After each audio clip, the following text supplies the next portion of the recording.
traditional media, I trust and hope that you will find today's proceedings interesting and informative. Clerk, call of the roll.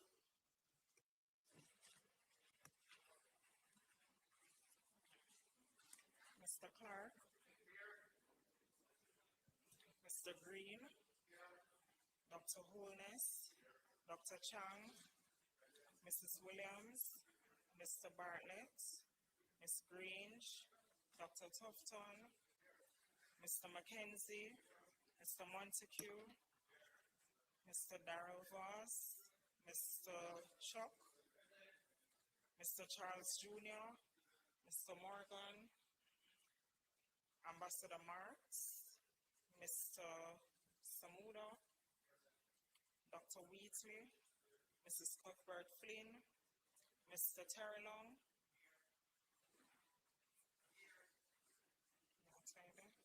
Mr. Whittle, Mrs. Dalrymple Filbert, Miss Morrison,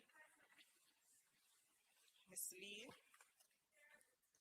Mr. Donovan Williams, Mr. Main, Miss Crawford, Mr. Delroy Williams, Miss Hamilton, Mr. Sivright, Mr. Azan, Mr. Brown, Dr. Brown-Burke, Mr. Buchanan, Mr. Bunting, Miss Burchell, Dr. Campbell, Mr. Cousins, Mr. Crawford, Miss Daly, Miss Dr. Dawes, Mr. Golding, Mr. Gordon, Mr. Hales, Mr. Hines, Mr. Hilton, Mr. Jackson, Miss Jess, Mrs. Malahoo Fort, Mrs. Miller Bennett, Mr. Morris, Mrs. Nita Garvey, Mr. Newell, Mr. Paulwell, Mr. Phillips, Miss Perkis, Mr. Robertson, Mr. Robinson, Dr. Russell, Miss Shaw, Mr. Smith, Mr. Dwayne Vaz, Mr. Warmington, Mr. Brown, and Mr. Crawford. Thank you, Madam Speaker. House Leader.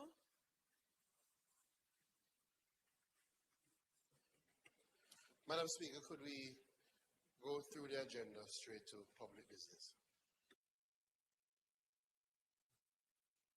Thank you, House Leader. Statement by Ministers, announcements, bill brought from the Senate, petitions, papers, reports from committees, notices of motions given orally, questions and answers to questions, motions that may be made at the commencement of public business requiring notice, motions relating to the sitting of the House, motions for leave to introduce bills, presentation of bills without leave of the House, first obtained, public business, House Leader.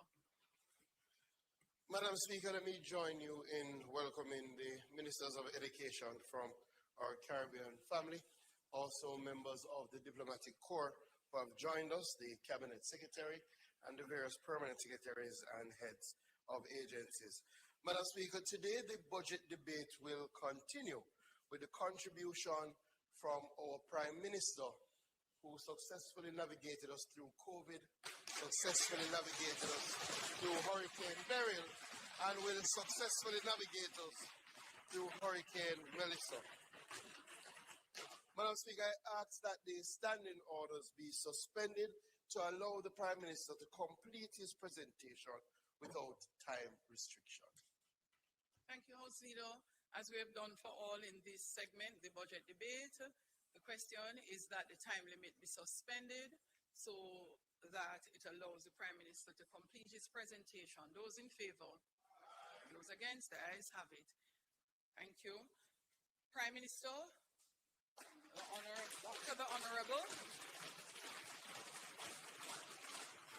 Andrew Michael Holness.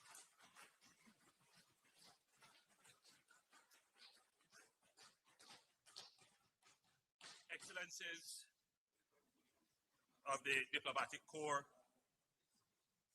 Jamaicans at home,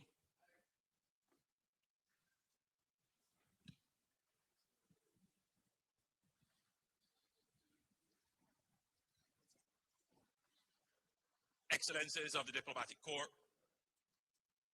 Jamaicans at home and in the diaspora listening, watching and following on various media platforms, distinguished ladies and gentlemen in the gallery, Madam Speaker, honorable members, senators, and former members seated in the well. I also join in welcoming the ministers of education from across the region that are here. They are in Jamaica for the CXC conference, but I guess they wanted to see what all the excitement is about in the Jamaican Parliament.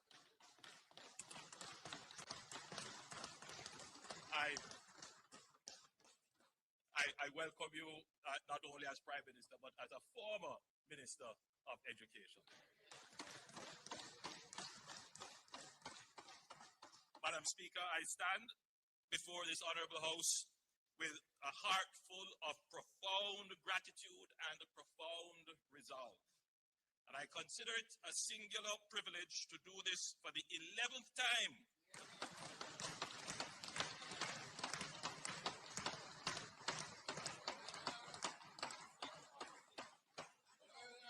as Prime Minister for a third consecutive term.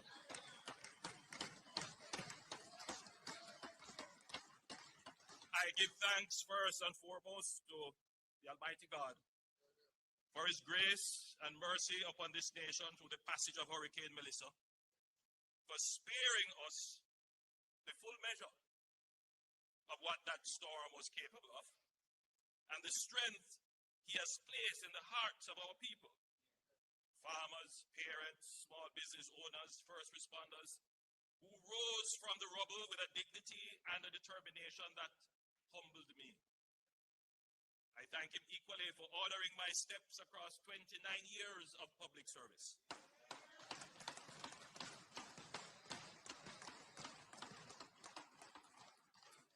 As Member of Parliament for West Central St. Andrew, Minister of Education, Leader of Government Business, Prime Minister for a few months, still Prime Minister.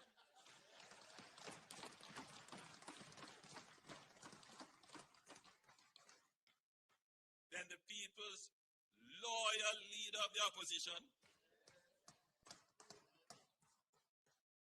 and now Prime Minister once more.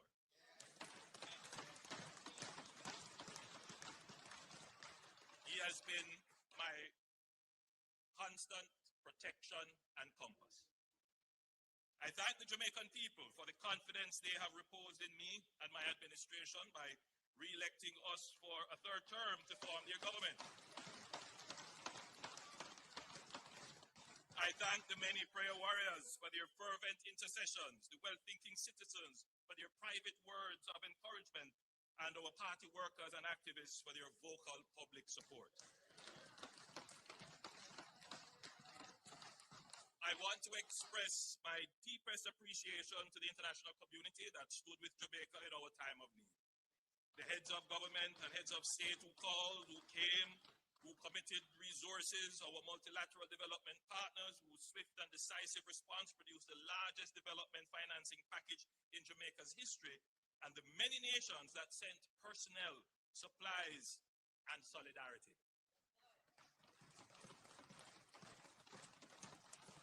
Including members of the CARICOM family who are represented here by their respective ministers of education. To the men and women of the Jamaica Defense Force and the Jamaica Constabulary Force and the Jamaica Fire Brigade, you walked in devastation on foot when that was the only option. Airlifted patients when roads had ceased to exist and distributed care packages to communities no one else could reach. You made every Jamaican proud, and this nation owes you a debt of gratitude.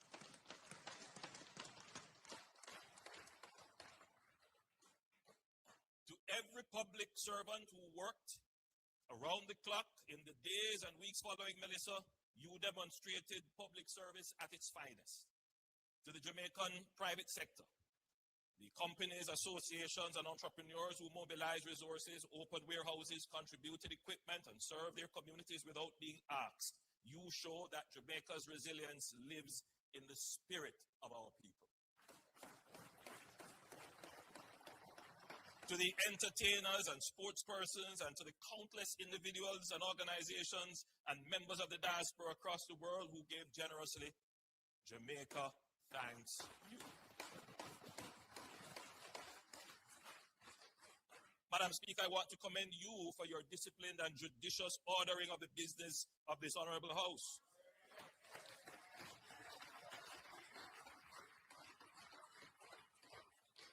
You well know the impact of public service on families.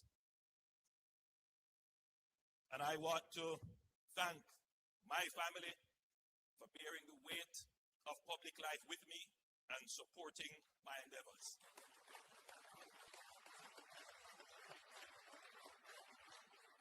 To the people of West Central St. Andrew, my extended family for 29 years, you continue to trust in me.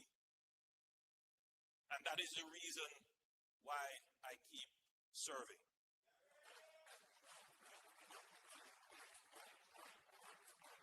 This year, there are some major projects which we will complete and on which work will commence.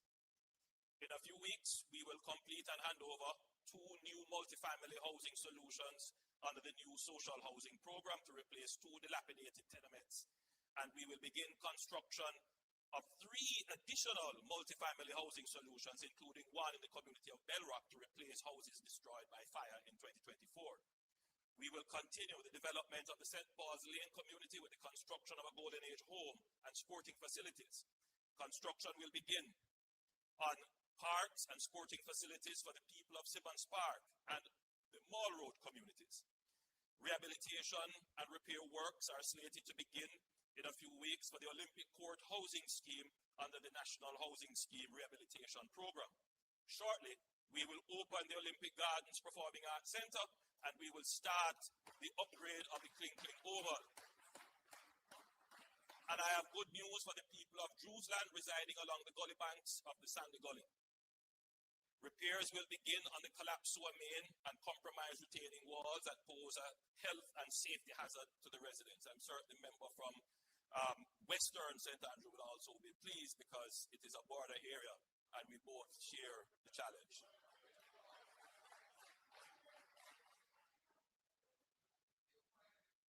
Madam Speaker, these are but a few of the rolling stock of projects on the train line of delivery for the area.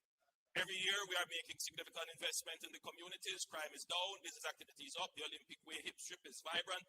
There is still significant work to be done. Nevertheless, the constituency is progressing and every year is better than the year before.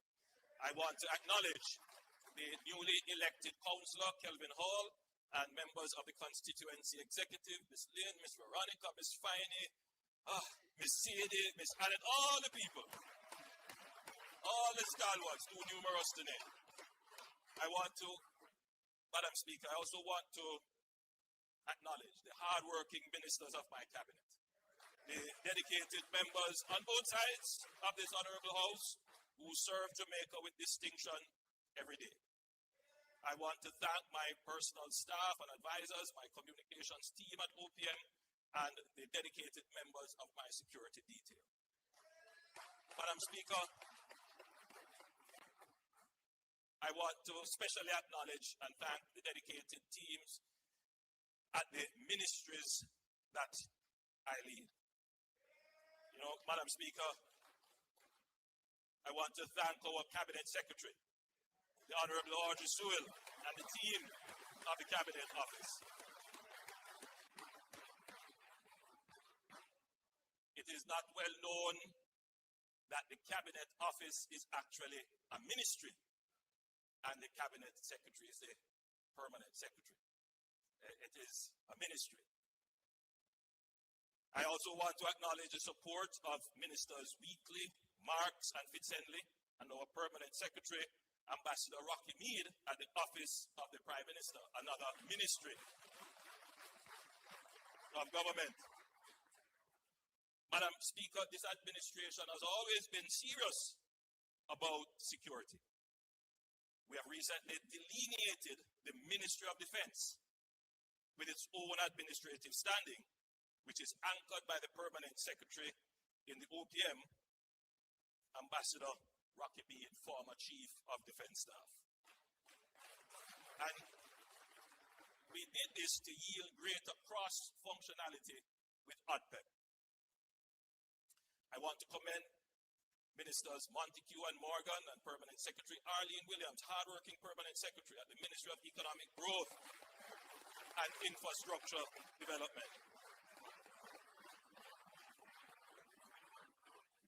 Madam Speaker, I stand here as Prime Minister, and most people would understand my job to be directing and coordinating all of government through cabinet ministers.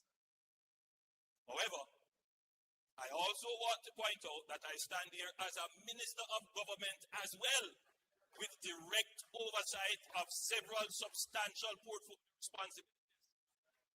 I don't only direct, convene, and preside, I also do the heavy lifting of ministerial work as well. Over 4 ministries.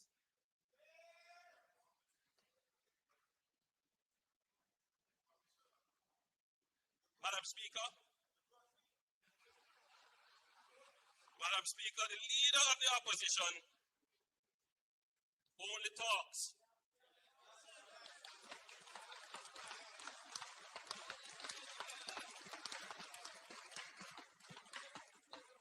I do the job of Prime Minister, and I head 4 other ministries. The leader of the opposition only talks. Many times nonsense.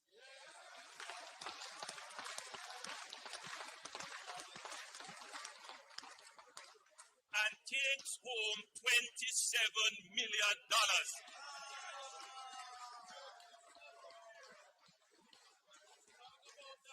In the last term, the leader of the opposition earned more than the Prime Minister.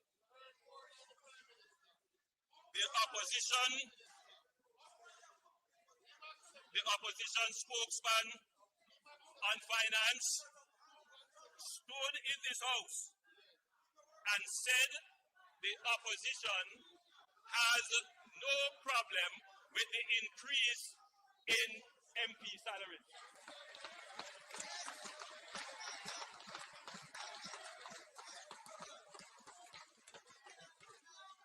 A few days later, the PNP General Secretary put out a release saying they strongly object to the salary increase for cabinet ministers and members of parliament. Yet, Madam Speaker, none of them, with their self-righteous objection, declined to take their salary increase. None of them.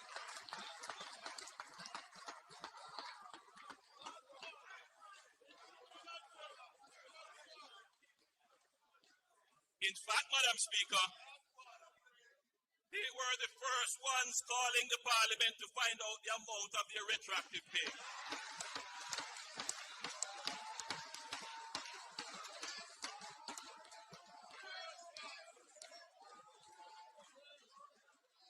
I'll share this with you, Madam Speaker. A member on that side, not to be named,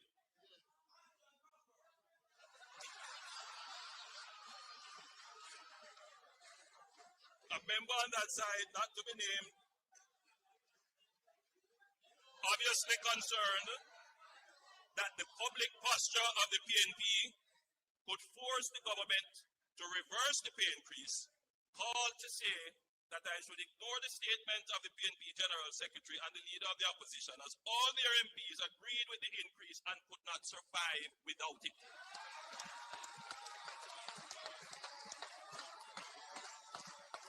You know yourself. Madam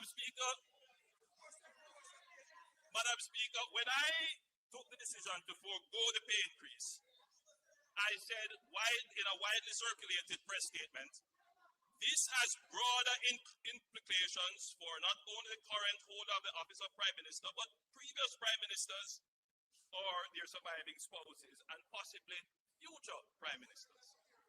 It therefore must be considered very carefully. My current decision to forego any salary increase could easily be changed by another Prime Minister in the future, or a new mandate may give an opportunity to reconsider the Prime Minister's salary. On September 3rd, 2025, Leader of the Opposition, the people of Jamaica weighed all these matters in the political scale and gave my administration a new mandate based on the work we have done to earn their confidence.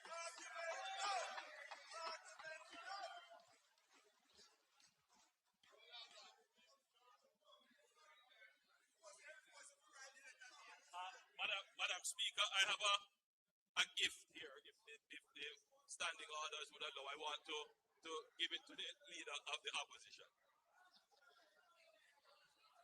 If he doesn't, if you don't want, that's fine. But I thought it would have been so appropriate. I thought it would be a good. By the way, Madam Speaker, this is a cap that is one of our local designers. It's a very popular cap, and I thought that the Leader of the Opposition would do well to.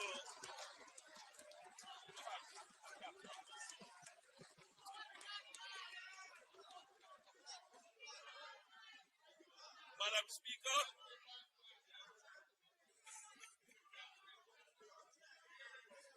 Speaker, the opposition spokesman on finance raised the issue of the rate of capital expenditure. He went on to suggest that the size of the Ministry of Economic Growth and Infrastructure Development and its share of the national capital budget is a reason for slow utilization. Therefore, it should be deconstructed as a super ministry. The slow pace of utilization of the capital budget has nothing to do with the present configuration of the ministries. The cross-cutting issues of slow investment appraisal, permitting and approvals, procurement, and contracting, coupled with a lack of efficient, well-resourced enterprise-scale contractors, is the cause of the low conversion of the capital budget into economic value, leading to greater levels of growth. In other words, we are an overly bureaucratic country with supply-side weaknesses which constrain our growth horizon. Despite these challenges, it must be noted that the Ministry of Economic Growth and Infrastructure Development, on average, has spent more than 97% of its capital allocation over the last 4 budgets.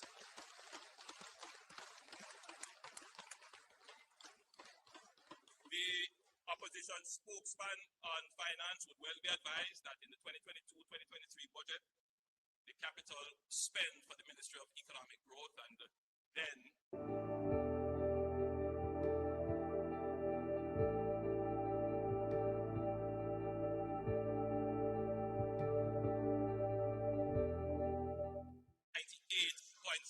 and so far this year, haven't closed out as yet, we are at 95.59%. In fact, Madam Speaker, this ministry has stimulated, overseen, and supported the most sustained and robust period of infrastructure development since 1960.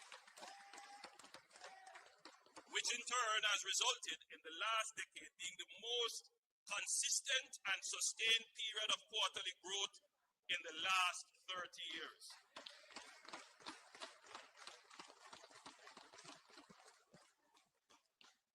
I want to draw the attention of the House to the slide that is being displayed and to the viewing public. It's a very important slide. The economy under the Jamaica Labour Party returned 20 consecutive quarters of growth between the last quarter of 2015 and the COVID interruption. Before that, the longest quarterly stretch was 9 quarters. So there is a fundamental change in the Jamaican economy. The only time that we have not had growth would have been the COVID impact and the burial impact. The beauty of this graph that is being displayed, this table, is the speed at which the economy recovers. So, Madam Speaker, you know, there is something that we admit up front. This is not the growth rate that we would like to see. It's still very low. Nobody debates that. But, Madam Speaker, it is better than episodic growth. It is better than long periods of no growth. To get to growth, Madam Speaker, two things are necessary. They're not sufficient, but necessary. The first is to get to growth, Madam Speaker.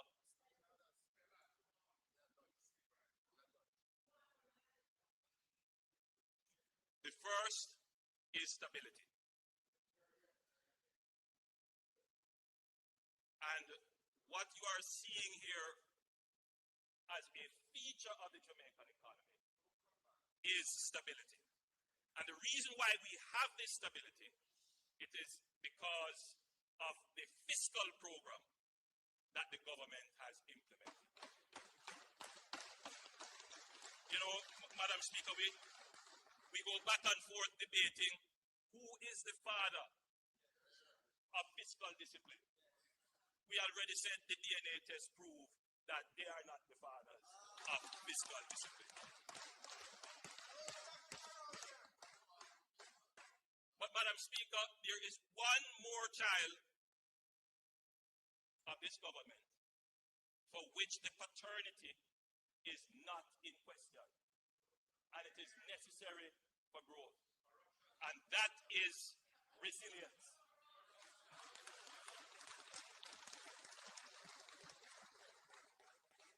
Madam Speaker, the author of Jamaica's resilient economic performance is this administration.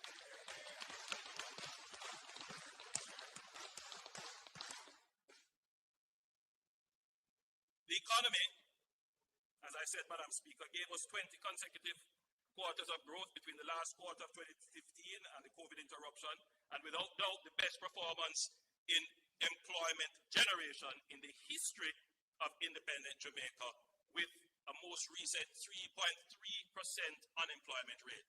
Again, Madam Speaker, no other government has been able to bring down unemployment to the levels that we have. We now have practically full employment, first time ever in the history of Jamaica. The Ministry of Economic Growth and Job Creation, now Ministry of Economic Growth and Infrastructure Development, is doing what it was set up to do. It is a well-performing ministry.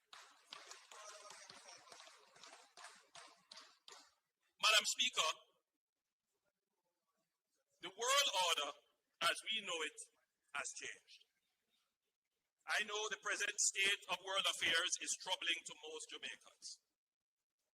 Uncertainty, disruption, and seeming unfairness appears to characterize the new order. Our historic colonial experiences create an almost instinctive reflex that we will be victims in a world where raw power appears to be dismantling the protection of a rules-based system, where engagement is highly transactional and opportunistic. In the minds of the average Jamaican, they may not say it in this way, but if you were to distill the thoughts, the question is, how are we going to navigate this space as a small country and do more than just survive, but thrive? It is a real issue when we see happening almost regularly now, wars in distant places, weaponization of sanctions. It is a concern to the average Jamaican when the price of their goods rise, having nothing to do with them. As a small country, the sense of feeling powerless is real. But as Jamaicans, as Caribbean people, we don't just cower and say we are helpless. Our history tells us we must resist as a people. It is who we are, even in the face of power, unequal and uneven. We must resist.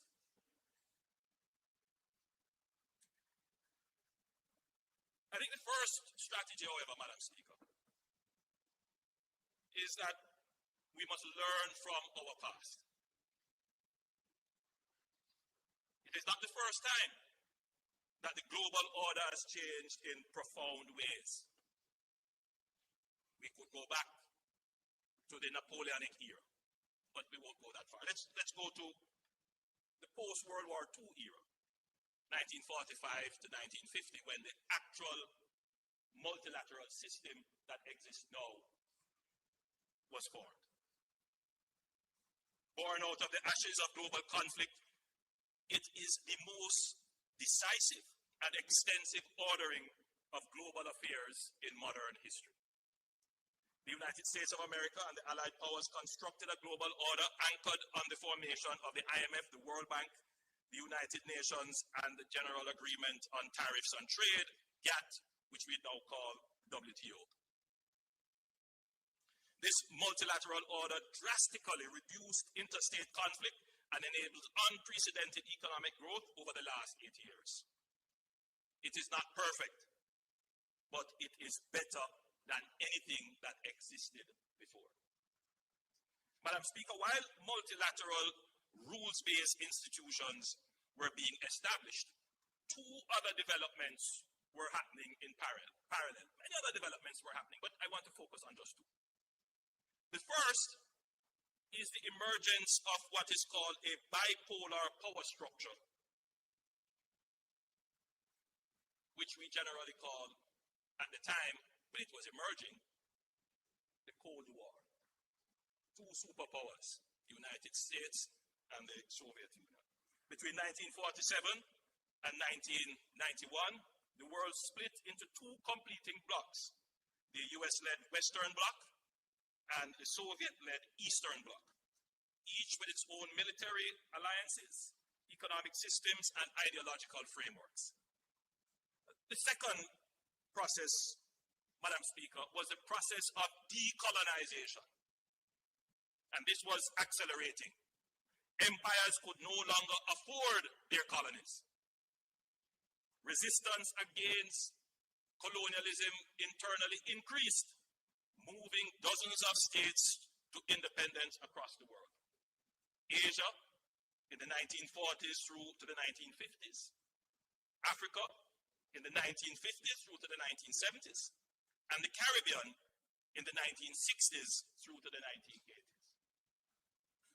The United Nations started in 1945 with 51 countries. Today, it has 193 countries. Newly independent states joining this new rules-based multilateral system essentially created a third bloc. And you would hear these terms being used, I certainly heard it when I was growing up, referring to this third bloc as the third world. So the new system of global order, when it emerged with two blocks, the Western bloc, the Eastern bloc, divided by a Cold War, a process of decolonization which gave states independence, creating a third bloc. Madam Speaker, the multilateral system afforded newly independent nations like Jamaica a voice and a vote. That was very important in the multilateral system. A voice and a vote. But, Madam Speaker, we had no power. We had no military power. And we had no economic power. Madam Speaker, both superpowers sought to control this third bloc, to expand their spheres of influence, secure strategic geographies, access resources and markets, and spread their culture and ideology, or simply put, to exercise hegemony. This was the context within which Jamaica started its navigation of a complex global system at its independence. At the outset, the Right Excellent Sir Alexander Bustamante, when asked about Jamaica's alignment, declared, "We are with the West." A simple yet profound framing of Jamaica's foreign policy, economic and social program, and political direction. The Jamaica Labour Party has always taken a pragmatic yet principled approach to the multilateral system and the vicissitudes of the poles of powers within it, while staunchly maintaining our independence of thought and agency to act in our best interest. The position served Jamaica well. The period between 1962 and 1972 saw political stability, the fastest pace of growth and development of the Jamaican economy, and the build-out of our institutions.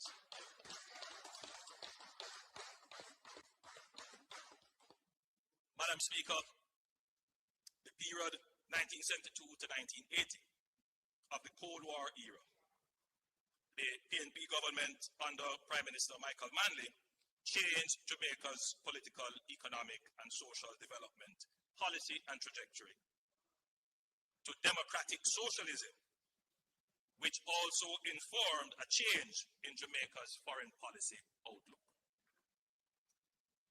During that period, Jamaica joined the non-aligned movement and pursued relations with other socialist and communist countries of the Eastern Bloc, including Cuba. This was a fundamental and consequential shift based on an almost fanciful ideological aspiration. It placed us in the crossfire of a power struggle between superpowers which was not in our interest and had negative consequences domestically.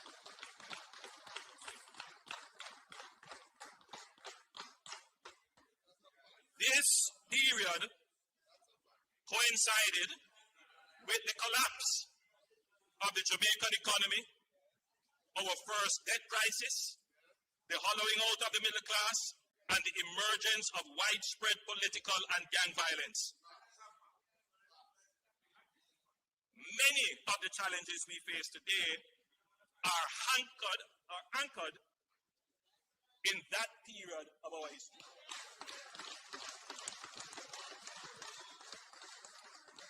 Now, look, I know what I have said here is going to stir up our answers, because people do feel very strongly about this period, but I don't think it is ventilated enough. Look, no, what I've said here is not opinion. These are the facts. These are the facts. If you ask me for my opinion, I will give you my opinion. Right? And my opinion is that I admire Michael Manley's intellect. I admire his willingness to challenge, but I also question his judgment.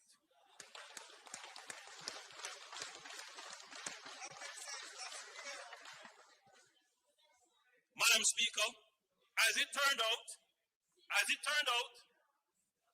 by 1991, the Soviet Union collapsed as a pole of power, and the multilateral system entered a unipolar phase dominated by the US, Western liberal globalization, and free markets. The global socialist experiment for which the PNP diverted Jamaica had been defeated and proven to be the wrong path to be pursued.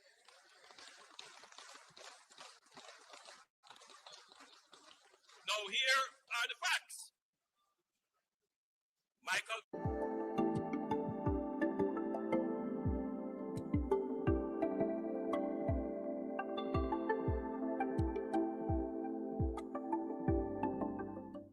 The policy of democratic socialism, embracing the IMF, liberalization, privatization, free markets, and pursuing closer ties with the United States. And this is the part of the history that is not reconciled. Why did we go down that path?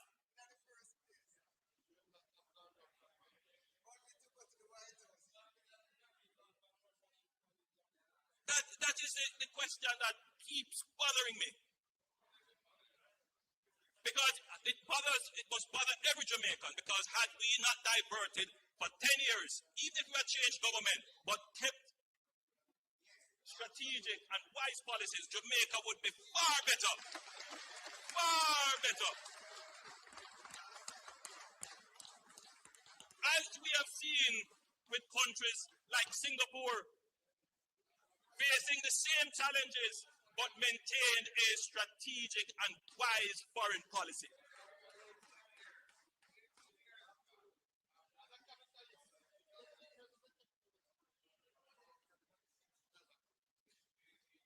Madam Speaker, today we see the global system changing again, moving from a unipolar world to now a multipolar world, with the rise of China, India, the reassertion of Russia, and the EU. There are now more players who can exercise military, economic, technological, and normative power within the multilateral system than when it was designed 80 years ago. This means there is likely to be greater contestation within the multilateral system and less automatic consensus on issues and solutions. There is also a greater likelihood of fragmentation, which is what we are seeing now, as powers seek to advance their interests unilaterally.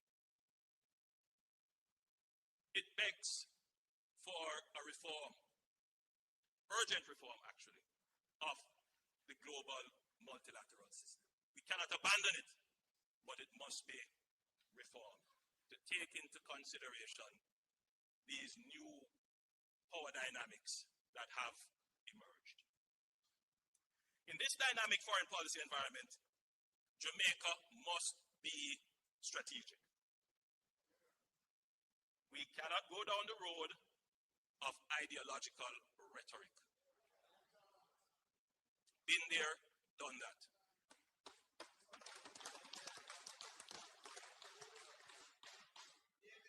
Foreign policy is about having a clear framework of principles and values within which we pursue our interests, while treating with the interests and powers of others with whom we engage.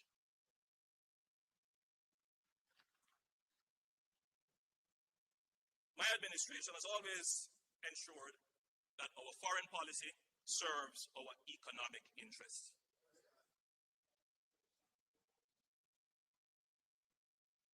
Whatever I do must make sure that Jamaica can recover quickly, that the person in Westmoreland whose house has not yet been restored, that the chances of a quick restoration is not hampered.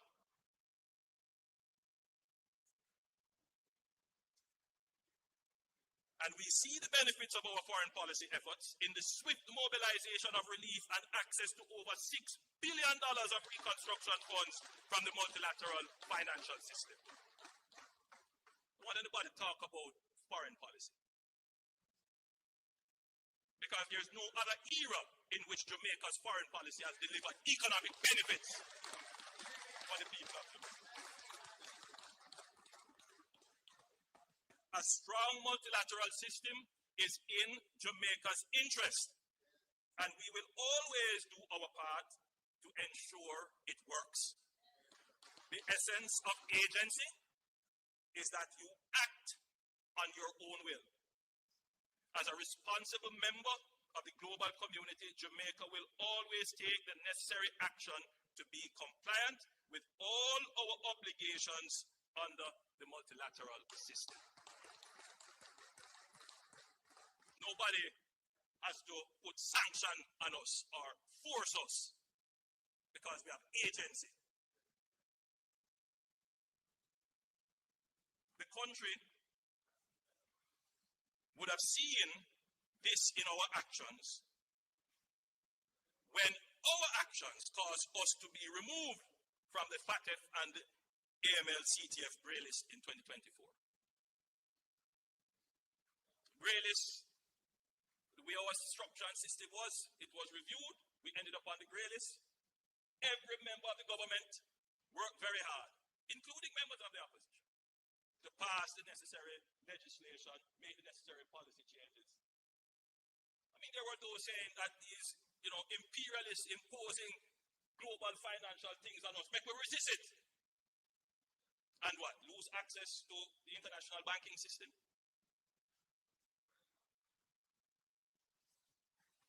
That's the logic of the argument. Yes, there are things we must resist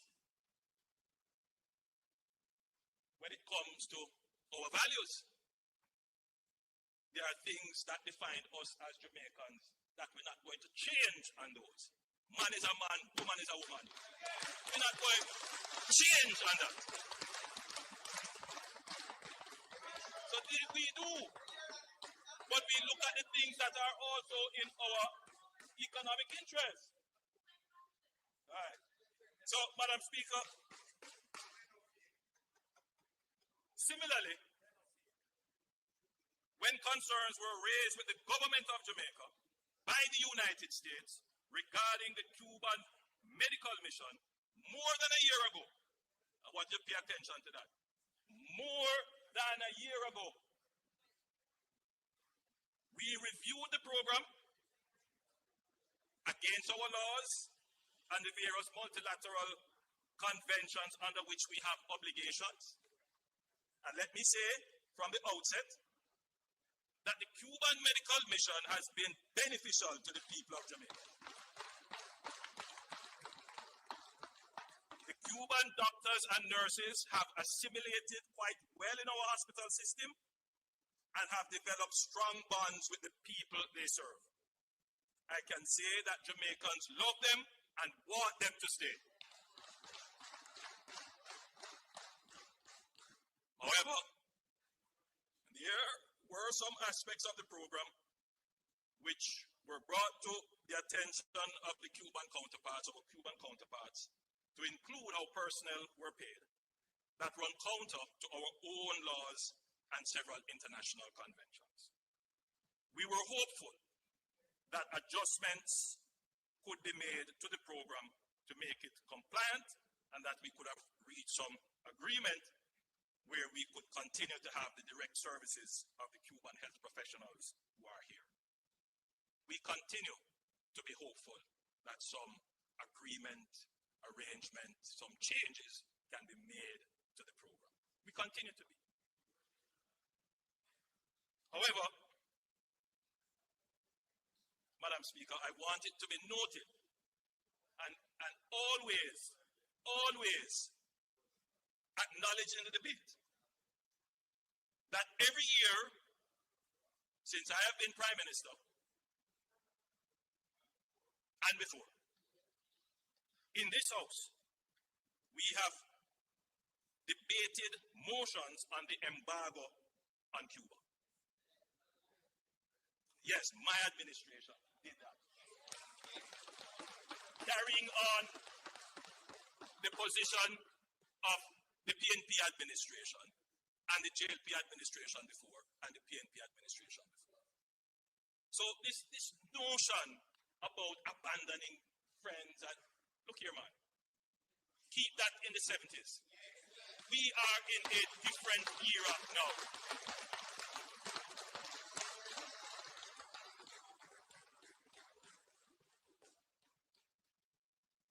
At all my speeches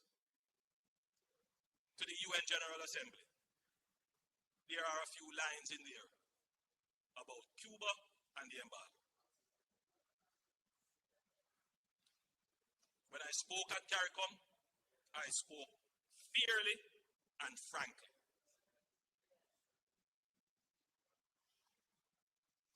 As our closest neighbor, we are concerned for the situation in Cuba. Through CARICOM, Jamaica will do its part to offer support for our brothers and sisters in Cuba.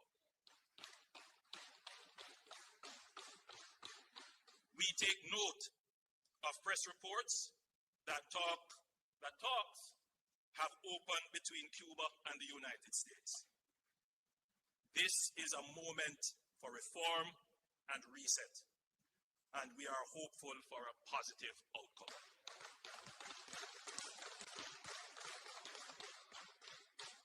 In all of what is being said and insinuated, there's one question that must be answered. What would the PNP have done?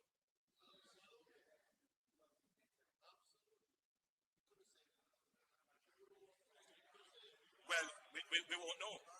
We won't know.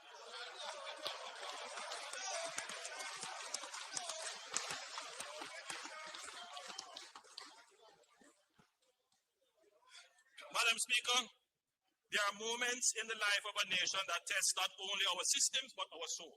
Hurricane Melissa was one such moment. The slide that is about to be displayed shows the path Hurricane Melissa took across the island. Hurricanes are becoming more frequent and more intense. I want the country, members of parliament, guests here to internalize what I'm about to say. In the 65 years since 1960, the Atlantic has produced 799 recorded storms in the last 65 years. Remarkably, 201 of them, or a quarter, occurred in the last decade. Of the 34 Category 5 hurricanes recorded since 1960, 14, or roughly 38% of them, have occurred since 2015. If that is not showing you that the climate is changing.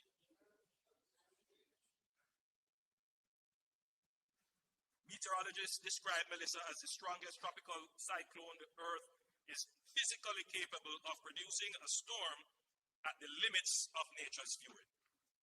When the winds finally settled and the rain relented, what greeted us in western parishes was not merely damage, it was devastation of a kind that defies description. Madam Speaker, I have seen photographs of Hiroshima, the haunting, flattened silence after the atomic bomb fell in August 1945. A city reduced in a single moment to ash. When I traveled through St. Elizabeth and Westmoreland in the days after Melissa, I understood viscerally what that kind of erasure looks like. And yet, Jamaica did not fall.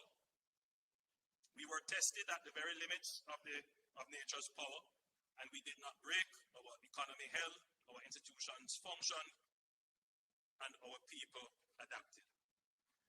In those same parishes, even as debris still lay heavy across the land, I met farmers already planning their next planting. I met mothers clearing the rubble with their bare hands so their children could have somewhere to sleep. I met small business owners who had lost everything but were ready to start again. In those moments, I felt something that no storm on earth can touch. The quiet, indestructible resolve of a people who have never, not once in our history, chosen to surrender. Madam Speaker, before anything else, we acknowledge with gratitude, humility, and reverence that God's hand was upon this island, and that we were spared the full measure of what Hurricane Melissa could have done. But alongside grace, Proverbs 22 verse 3 tells us that a prudent man foresees danger and takes precaution. Jamaica took precautions, not only in the hours before landfall, but in the years before the storm. Madam Speaker, when Melissa was still days away, shelters were activated, evacuation orders were issued, and emergency communications tested. The public was kept informed of the trajectory of the hurricane and precautionary measures to be taken through several public briefings and media announcements. We were as ready as this country has ever been for a hurricane.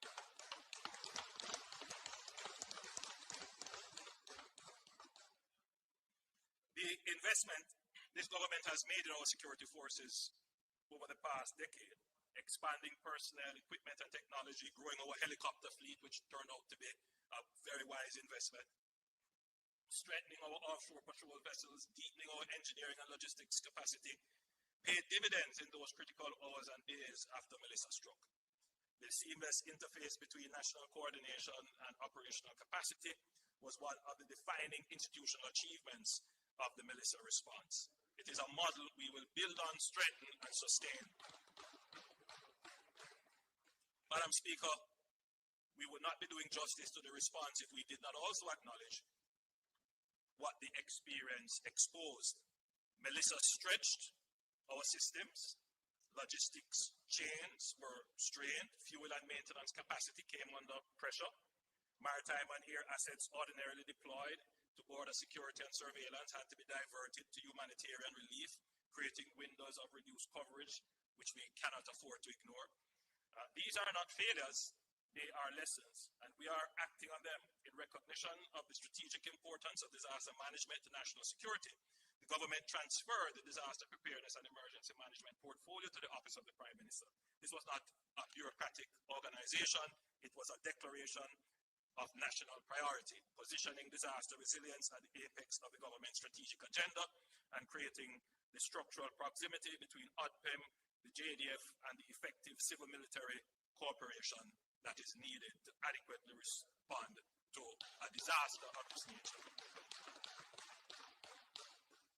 As we strengthen ODPEM, we are not seeking to contain within its walls every capability Jamaica needs to manage disasters. ODPEM's effectiveness going forward will rest on the quality of its coordination with the full ecosystem of national capability, drawing on the entities with experience in digital infrastructure, cybersecurity resilience, geospatial data mapping, and spatial analytics.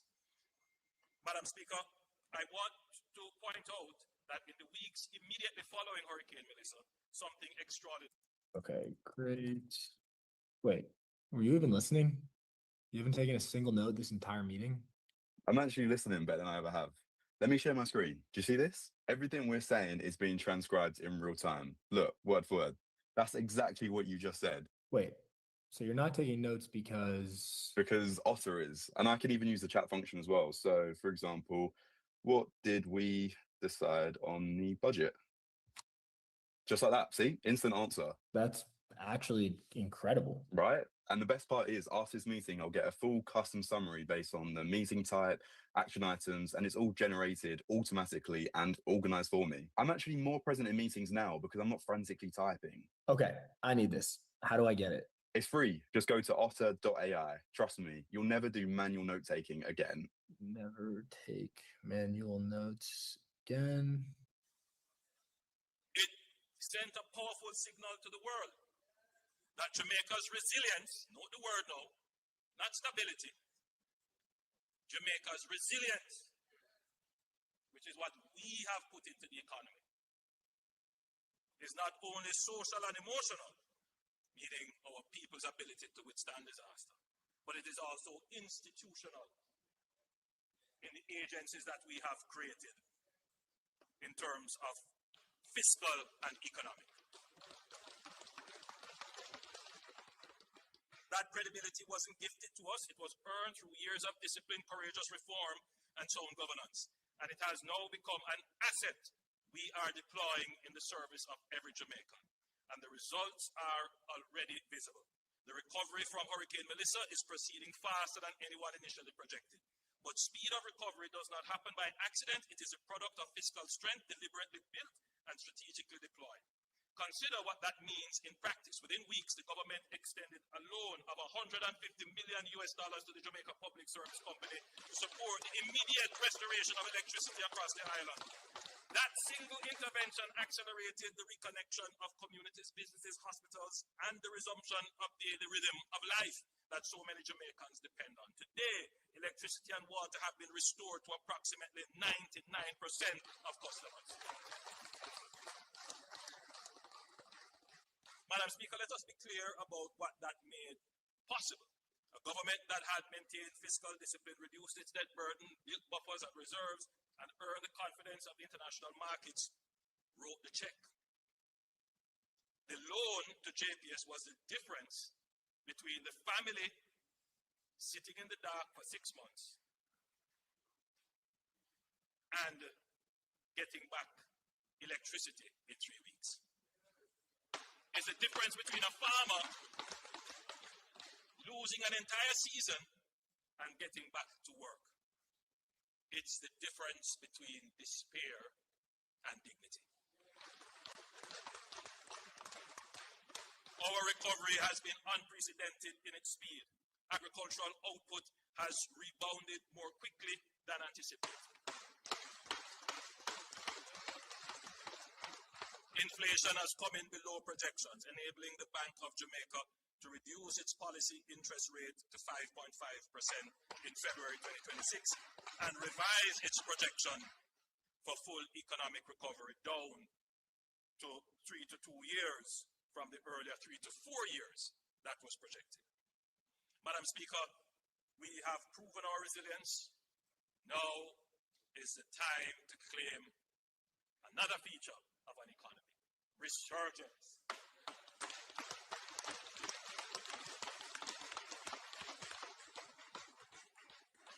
So you move from chaos to no growth to stability to resilience, and now, Madam Speaker, today this budget is the first declaration that Jamaica will resurge.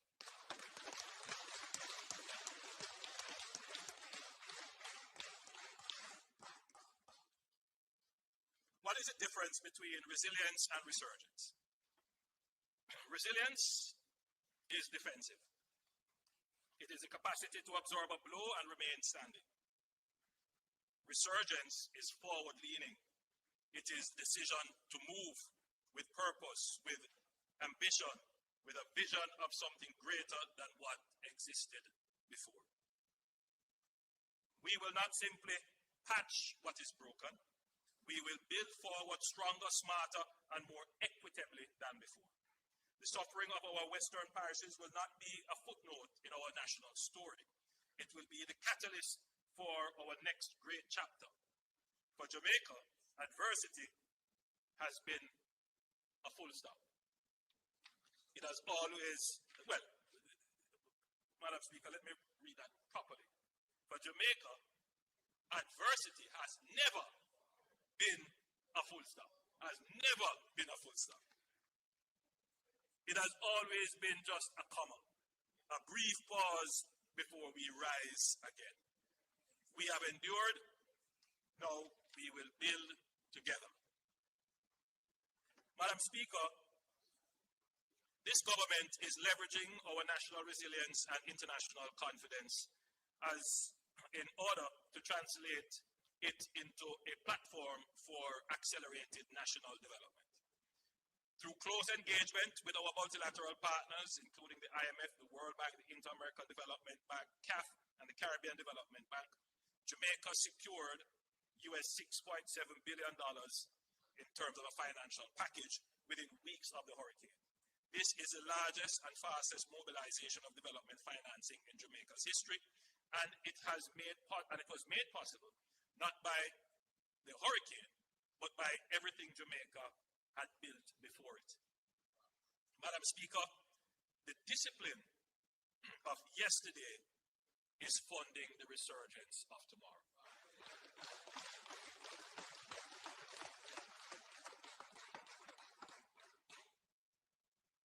But financing alone is not enough. We must, as a country, confront an uncomfortable reality. While Jamaica has built one of the most credible macroeconomic frameworks in the developing world, the execution of large investment projects too often moves at a pace that belongs in another era. Layers of approvals, fragmented processes, and rigid procurement rules, though designed with good intention, can make it difficult to move quickly when transformational opportunities arise. In today's global economy, capital is highly mobile, and investors compare jurisdictions not only on stability and incentives, but on speed of decision-making and certainty of execution. Too often, promising opportunities have gone elsewhere, to countries that are simply more nimble. We cannot allow this to continue. Even recently, Madam Speaker, I have seen projects that were eyeing Jamaica. Investors got frustrated and have gone elsewhere. We are advancing two powerful and complementary reforms. One focused on how we build infrastructure and the other on how we attract and accelerate transformational private investments. NARA will have special powers, that is the National Reconstruction and Resilience Authority, will have special powers to accelerate development approvals as well as procurement, enabling the execution of resilient infrastructure projects at a scale and speed this country has never seen before. NARA is not only about project delivery, it is about project networking to create new economies in areas impacted by the disaster and to introduce the greatest expansion of our economy in the shortest period of time in our history.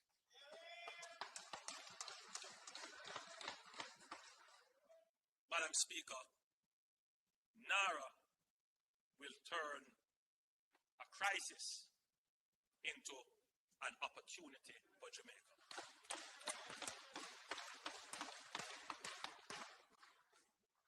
One of the most important lessons of Jamaica's economic reform journey was that execution requires not only institutional capacity, but credible, independent oversight. The Economic Program Oversight Committee, EPOC, became internationally recognized as a model of transparent, civil society-led accountability that gave Jamaicans and international partners confidence that the fiscal program was being implemented as agreed. We will use a similar model for NARA called JAMROC, that is Jamaica Reconstruction and Resilience Oversight Committee. And I'm pleased to announce that JAMROC will be chaired by Professor Peter Blair Henry, a son of Jamaica, who is currently a senior fellow at Stanford University's Hoover Institution. He is a vice chair of the National Bureau of Economic Research. And I hear somebody say an academic, but listen to this part of it.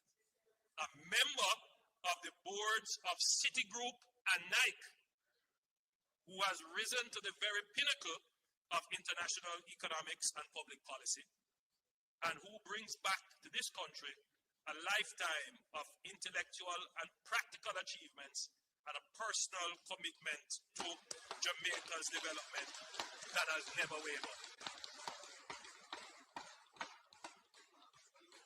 The search for NARA's chief executive officer is also well advanced. Following an open advertisement, both locally and internationally, 5 candidates have been shortlisted, and we're going through the interview and evaluation process. Madam Speaker, a complementary reform to NARA addresses the investment attraction problem. We will introduce a new framework called FAST Jamaica, the Facilitated Acceleration of Strategic Transformation. This will be part of our national growth inducement strategy through investment.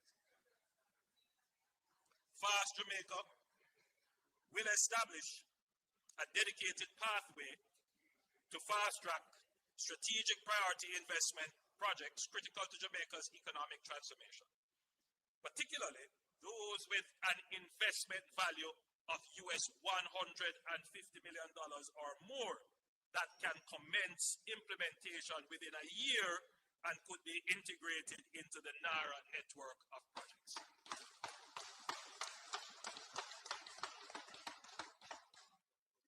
The framework will focus on projects in sectors that will shape Jamaica's competitiveness, and we're looking at areas such as energy infrastructure, digital infrastructure and telecommunications, logistics, air and seaports, water, sewage and desalination, low-income housing and urban development, high-value tourism including wellness, medical and sports tourism, entertainment and the creative industries, STEM education and research, specialized healthcare, high-value agriculture and agro-processing, advanced manufacturing, and critical minerals including rare earth elements.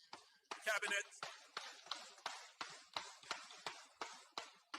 will retain the ability to designate additional sectors where strategic opportunities arise.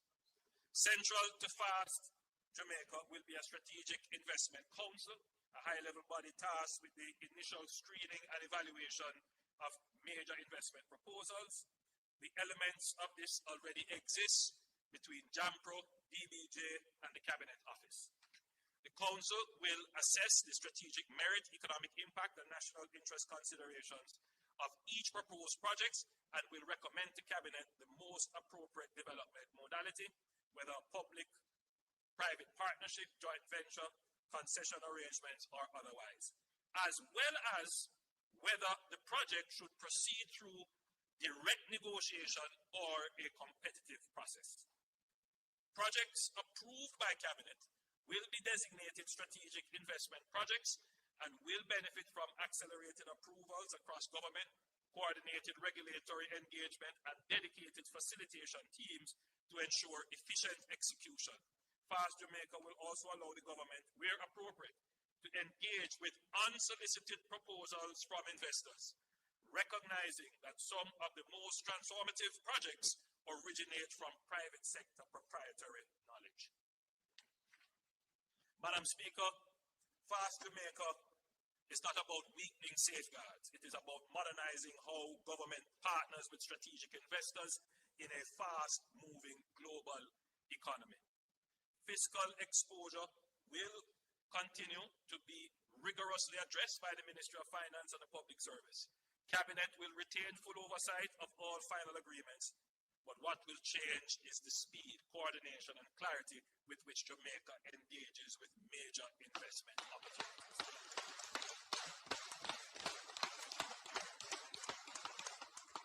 Together, these reforms represent a fundamental shift in Jamaica's execution architecture. They answer the question that has haunted this nation for too long. Why does so much promise take so long to become a reality? We have accomplished a lot, but we could have accomplished so much more. So, Madam Speaker, NARA is established. We will have the legislation. I will table the legislation today.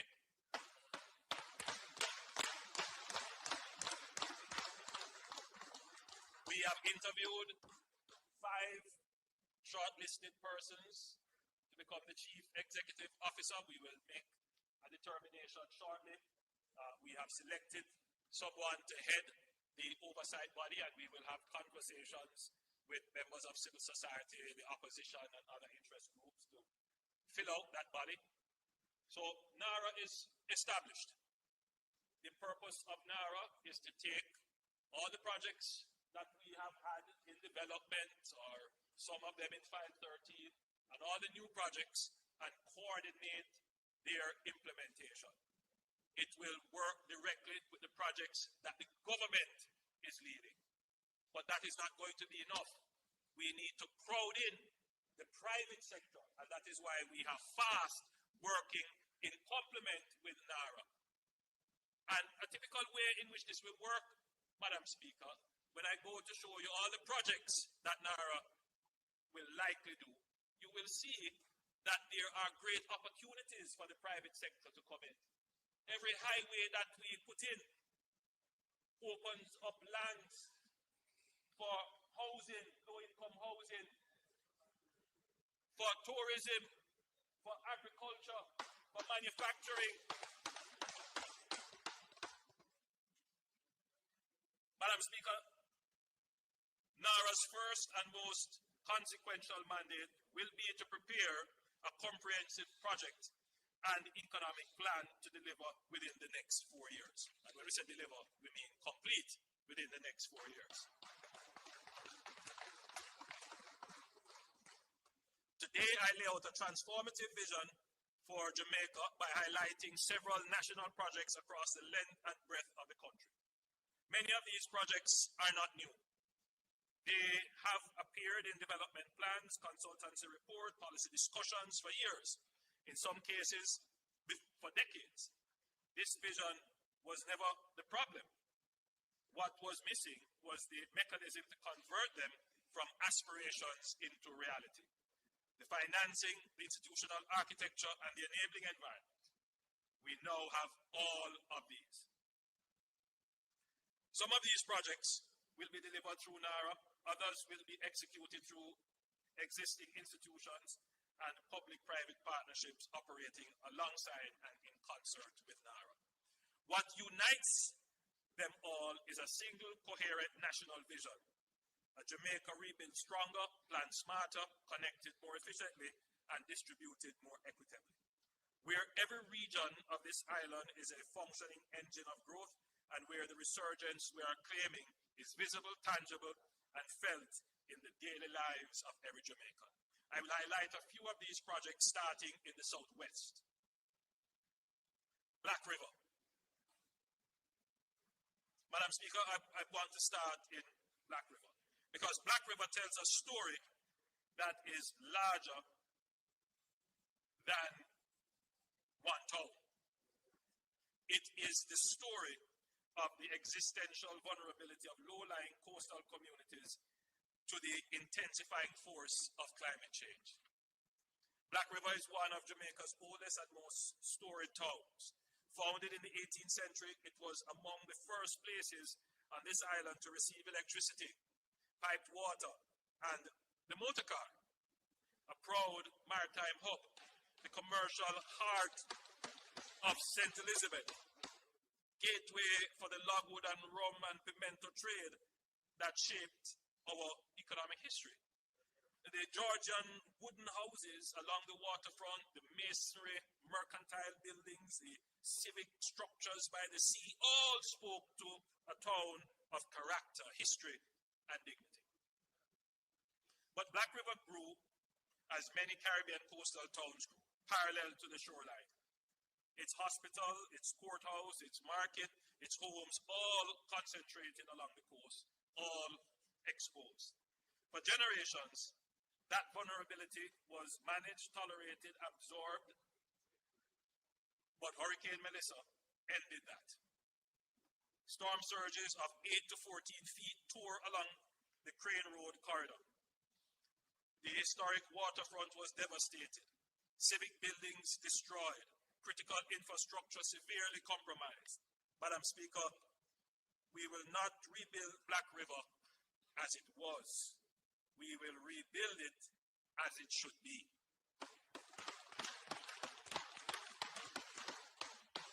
And in so doing, create something this town has never possessed in its 300 years of history, a real planned, consolidated urban core. The Urban Development Corporation, working with our development partners, is advancing a climate-resilient redevelopment plan that separates what belongs inland from what belongs on the coast. The heart of the plan is a new urban center to be developed inland, safely above storm surge and projected sea level rise. And you can see a representation of where that urban center is going to be and what it, well, that's the waterfront, but what it could look like. So, this is where Black River's essential public functions, its hospital, courthouses, municipal offices, police station, tax office, schools, market, and transport hub will be consolidated into a planned, workable, flood-safe precinct for the first time. It will have a proper town square, a civic park. The buildings will be designed to withstand Category 5 wind loads. Built on elevated platforms above projected sea level rise scenarios with utility corridors, drainage infrastructure, and emergency redundancy. The historic waterfront will be protected by a layer of coastal defense systems, submerged offshore breakwaters to dissipate wave energy before it reaches shore, a concrete seawall integrated with a continuous public boardwalk, and engineered revetments along the most vulnerable stretches of coastline. The waterfront will become what it always had the potential to be, a vibrant public amenity, an entertainment and tourism corridor, a place where boutique hotels and restaurants and cultural experiences make this stretch of Jamaica, South Coast, a genuine destination. So,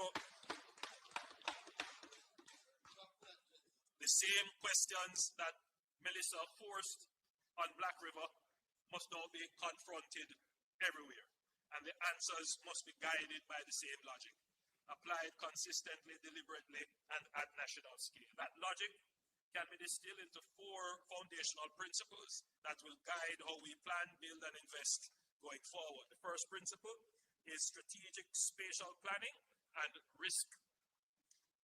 risk-informed development. What happened in Black River happened because for decades, development decisions were made without regard to hazard mapping, flood risk, or climate projections. That must now change. Critical national infrastructure must progressively be relocated away from high-risk coastal zones.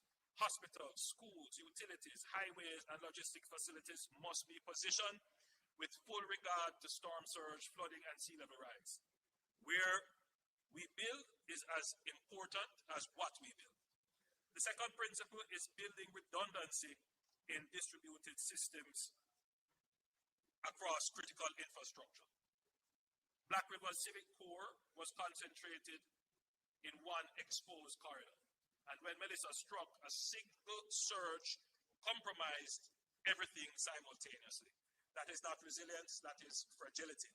Our transportation corridor, power systems, water supply, telecommunications, network, and logistics systems must be engineered with backup capacity and distributed architecture so that when one part of the system is struck, the rest keeps functioning. Resilience is incompatible with single points of failure. The third principle is the integration of regional development and resilient economic clusters. The Black River Plan does not end at the town's boundary. It connects to housing developments, agricultural corridors, tourism infrastructure, and the regional road network across the South Coast. That is intentional. Resilience cannot be built by project. It has to be built by a network. Connectivity, roads, hospitals, schools, housing, energy systems, and government services must be planned together to create a self-sustaining regional ecosystem. The fourth principle is economic diversification and production resilience. A resilient nation is not only physically strong, it is economically adaptable. Black River's rebuilt waterfront will anchor not just tourism, but wellness, marine recreation, heritage experience, and culinary offerings rooted in St. Elizabeth's agricultural identity. That diversification, away from dependence on a single sector, any single market, any single source of economic activity, is the model for Jamaica as a whole. We must broaden our productive base. Madam Speaker, the redevelopment of Black River will embody all four principles. It will be proof of concept that Jamaica has learned lessons and that we are determined to apply them not just to the historic town of the South Coast, that is the Black River, but to every parish, every corridor, and every community of this island that faces the same challenge as we seek to build forward stronger.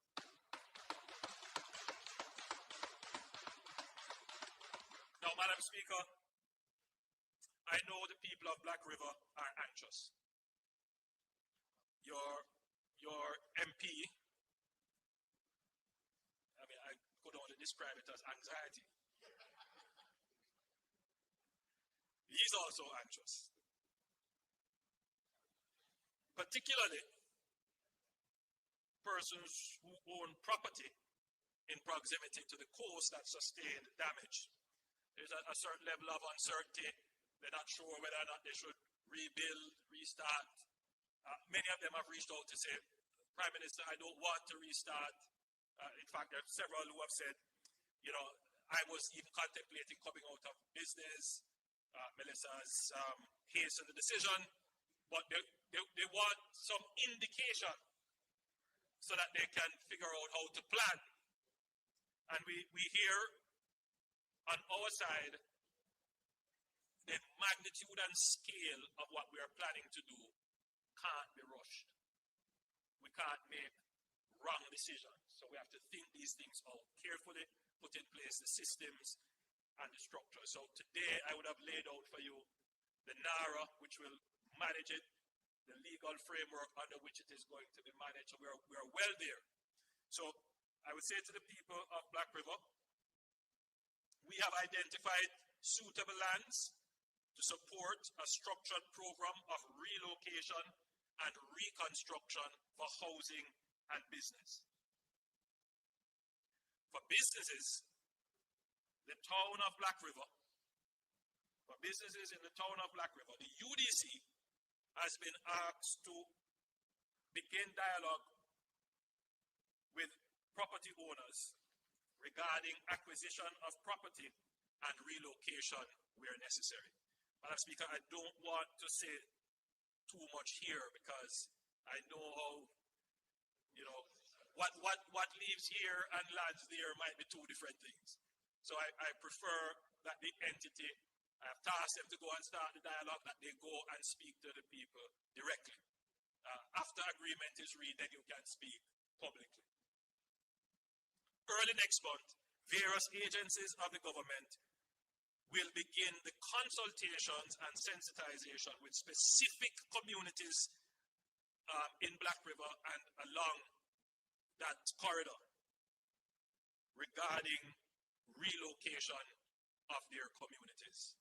The truth is there are just some communities that proximity to the swamp, threat from the sea, when we look at all of the risk maps that the best option is to relocate. But we know how difficult this is. And so we will handle this in a very sensitive way. We will ensure in a very transparent way as well. We will ensure that nobody is at a loss and that livelihoods are enhanced as a result of it. It is not something that is going to happen overnight. We acknowledge this, but it is something that we must do. So we will start the conversations individually with them. Madam Speaker, as you can see, there are several exciting transformational projects planned for the southwestern region, including Fonthill. Yes, with its world-class ecotourism potential, Fonthill is down for development. The airport in Little London, which was already announced, that will be brought on to the NARA project sheet, and the new urban center in the Grill, that as well will be brought on to the NARA sheet. And I wanted to just draw your attention to the road network. There, the lines in red are showing you new highways and corridors that will be built. One of them will be the extension of the east-west highway from the Williamsfield leg bypassing Spur Tree. And then there is another corridor which will not run on the coast, but more inland, but will connect to where the new Black River Urban Center will be. So all of these roads will be under NARA, and they will be started and completed within the next 4 years. In fact, these roads should be completed within the next 3 years.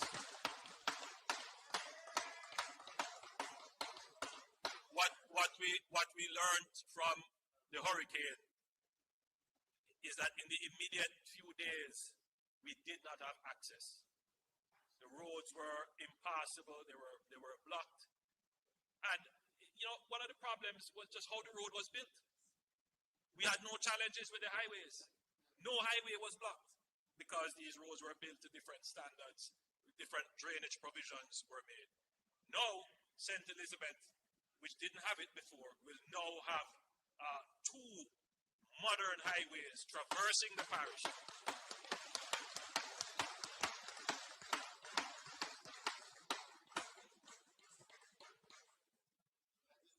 Madam Speaker, I now turn to the northwest end of the island. Relax, man.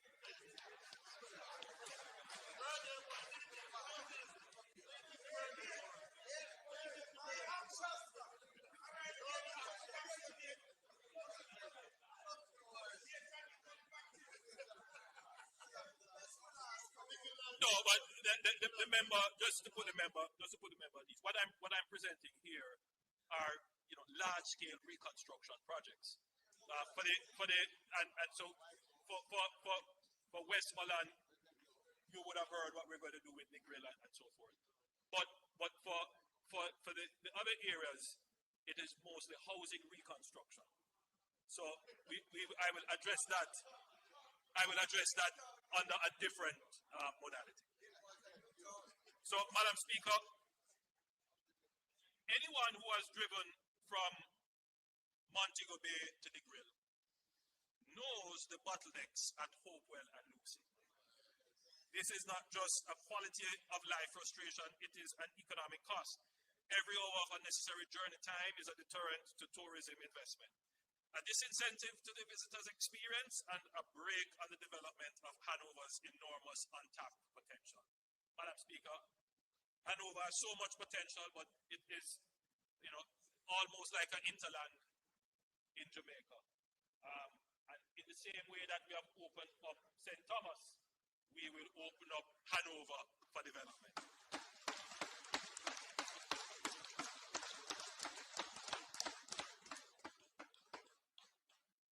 The government will advance the Hopewell and Lucy bypass, running through a connection point on the Long Hill bypass, which is already under construction. In St. James, traversing westward with Link Road serving both Hopewell and Lucy before terminating on the westward side of Lucy. The alignment will run approximately 3 kilometers south of the existing coastal road. This will unlock the entire waterfront stretch between Montego Bay and Negril as prime resort lands.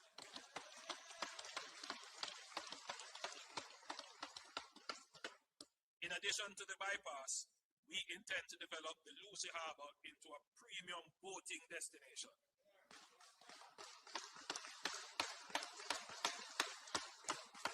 Sheltered from the prevailing winds, with deep natural water and proximity to emerging resorts on that belt between Montego Bay and Negril, Lucy Harbour has every natural attribute required to become a premium boating destination.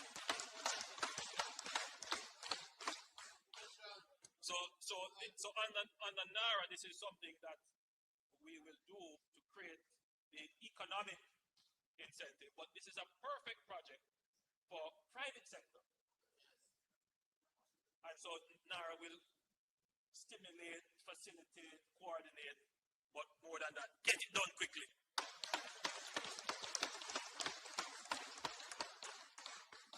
The town of Lucy itself is similarly at risk for storm and wave action. In other words, it faces the same threats as Black River. In fact, probably worse, because Lucy is actually below sea level. So I wish to indicate here that consideration is being given to the eventual construction of a new town center for Lucy when the bypass that we have spoken about is complete. So we won't do it in this round. We can't take on too much, but let's do the bypass first, and then we do the permanent center.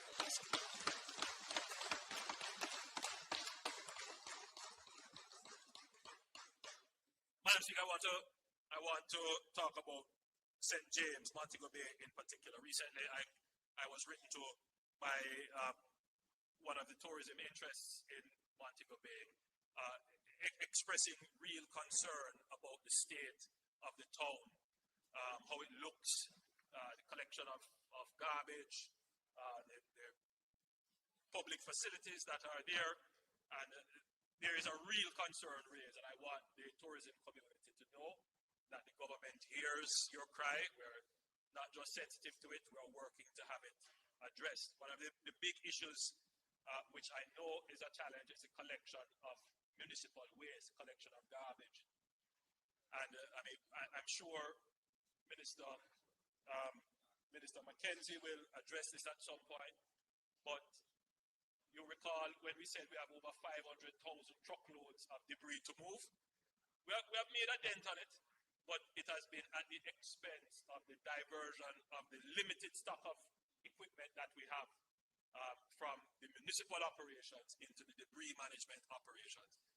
I think very shortly we will have to bring the debris management to either a pause or an end so that we can refocus on the municipal issues.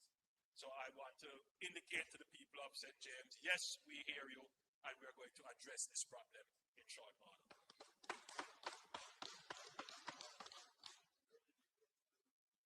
Madam Speaker, Montego Bay is our tourism capital, and it is time we undertook new investments to revitalize and secure its position as the leading destination in the Caribbean. Hurricane Melissa inflicted severe damage across Montego Bay, particularly in the coastal communities of Catherine Hall and West Green and Freeport. Destruction was painful, but it has given us something valuable, a once in a generation opportunity to reimagine this corridor in a way that is bolder and more resilient. But we must first protect the city, which is a key pillar of Jamaica's economy. Montego Bay has long been vulnerable to flooding. Its rivers, when overwhelmed, have repeatedly brought misery to communities. The government will therefore undertake significant investments in river training to contain, manage, and direct floodwaters away from communities and commercial areas and critical infrastructure. The people of West Green and Catherine Hall will be very happy to hear this. And downtown Montego Bay, yes. Madam Speaker, the Montego Bay Freeport and its surrounding areas represent one of the most strategically valuable and scenically spectacular stretches of real estate in the entire Caribbean. It is home to our mixed-use cargo and cruise ship port and the Montego Bay Free Zone, and is flanked by major hotels, premium residential developments, and a forthcoming 28-story mixed-use hotel and residential complex, a powerful signal of the confidence that investors already place in this corridor. At the same time, the soon-to-be completed Montego Bay Perimeter Road is fundamentally reshaping the economic geography of the wider region, opening new corridors and unlocking additional lands for investment that were previously out of reach. Our plan is to gradually relocate the BPO and light industrial activities in the free zone to new purpose-built facilities along the Montego Bay Perimeter Road, catalyzing vibrant economic activity along the emerging corridor while providing modern, world-class, purpose-designed spaces. The thinking and the beauty of this strategy is that this will free up prime waterfront lands on the Freeport Peninsula for their highest and best use. We envision a landmark mixed-use development, commercial, retail, and premium residential seamlessly woven into the urban fabric of the city, comparable in ambition and elegance to the celebrated Brickell waterfront in Miami.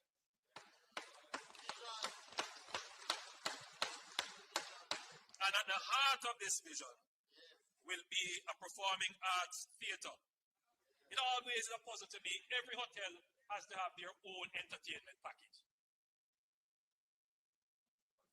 You know, we could invest in developing real premium entertainment if we had a proper performing arts center.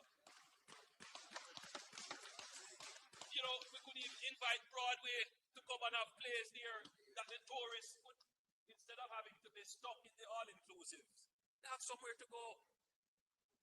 Locals can have somewhere to go. So, the thinking, and you know, one thing with this government, we apply strategic thinking to everything. Everything. So, when the Freeport was developed along the coast, very important that it was actually coastal, so that because it's close to the port as well, because the idea was like manufacturing, you get on a ship and you go. But things have kind of changed a little bit, because most of what the work that the free zone is doing has nothing to do with shipping. We ship it via email. In other words, the Freeport is now doing digital services, BPOs. They don't need to occupy valuable premium port lands. So where they need to be is actually beside efficient public transportation, so people can get to work easily. Right now it's chaos to get into the Freeport. So just this move is going to increase the efficiency of the town, but increase the value and productivity.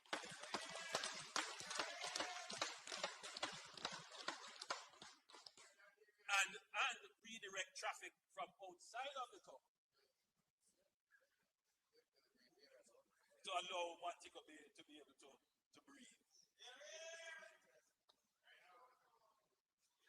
Madam Speaker, the vision does not stop at Freeport. What we are proposing is the transformation of the entire coastal corridor, from the Freeport sweeping eastward to Harmony Park Beach, to Harmony Beach Park rather, along the waterfront, and all the way to the iconic hip strip. This breathtaking stretch of Caribbean coastline will be unified into one seamless, world-class leisure, entertainment, and shopping corridor. The top road. Minister, what's the proper name of the top road? Queens Drive. Is the president of Montego Bay. Top road, as we all know it. Very few people know it as Queens Drive. The top road will be dualized. That is a very important point. The top road will be dualized to handle traffic efficiently, while the bottom road will be progressively pedestrianized.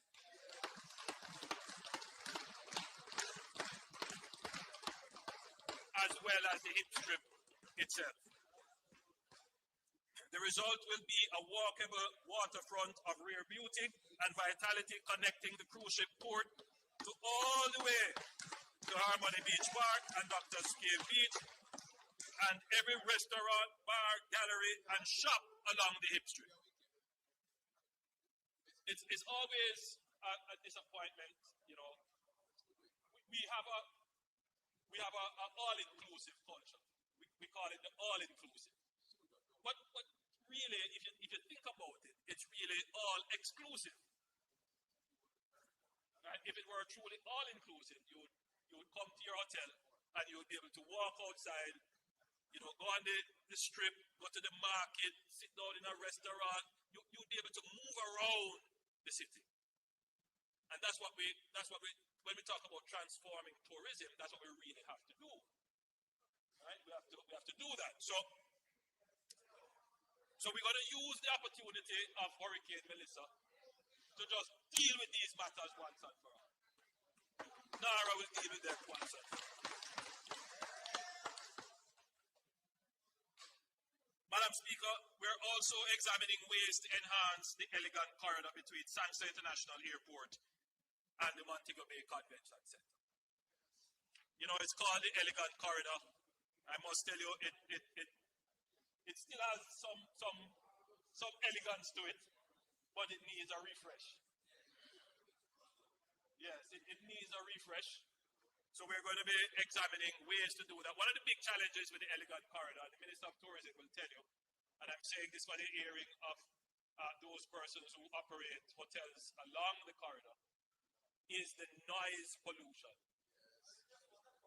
You see, Madam Speaker, when the North Coast Highway was being developed, that section was technically supposed to be a boulevard. Right? So, you know, in designing cities and towns, you know, streets lead on to boulevards. So streets empty traffic onto boulevards, and boulevards carry them onto highways. But what has happened is that this road is neither a boulevard or street, or it is playing all these roads. And it is carrying heavy traffic like a highway, but people have to exit to go into the hotels or go into the business places. Worst of all, and what really sometimes I'm very distressed when I see it, the hop, skip, and jump of workers trying to move across the road to get to the hotel. It doesn't make sense.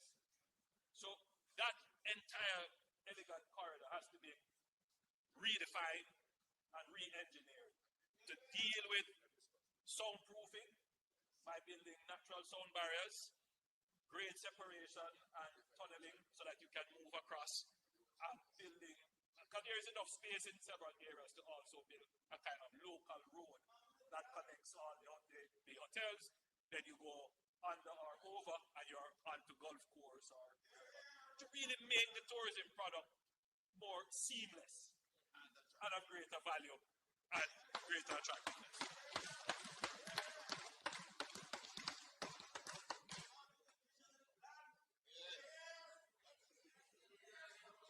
Madam Speaker, Black River, Madam Speaker, like Black River, Falmouth is a case study in the existential vulnerability of low-lying coastal communities to the intensifying impacts of climate change. The flooding of the town, the failure of its drainage infrastructure, and the severing of its road connections during Hurricane Melissa were not random misfortunes. They were the predictable consequences of a town whose layout, institutions, and infrastructure were simply never designed for the climate realities we face today. We cannot simply rebuild what was there. We must fundamentally reorganize Falmouth.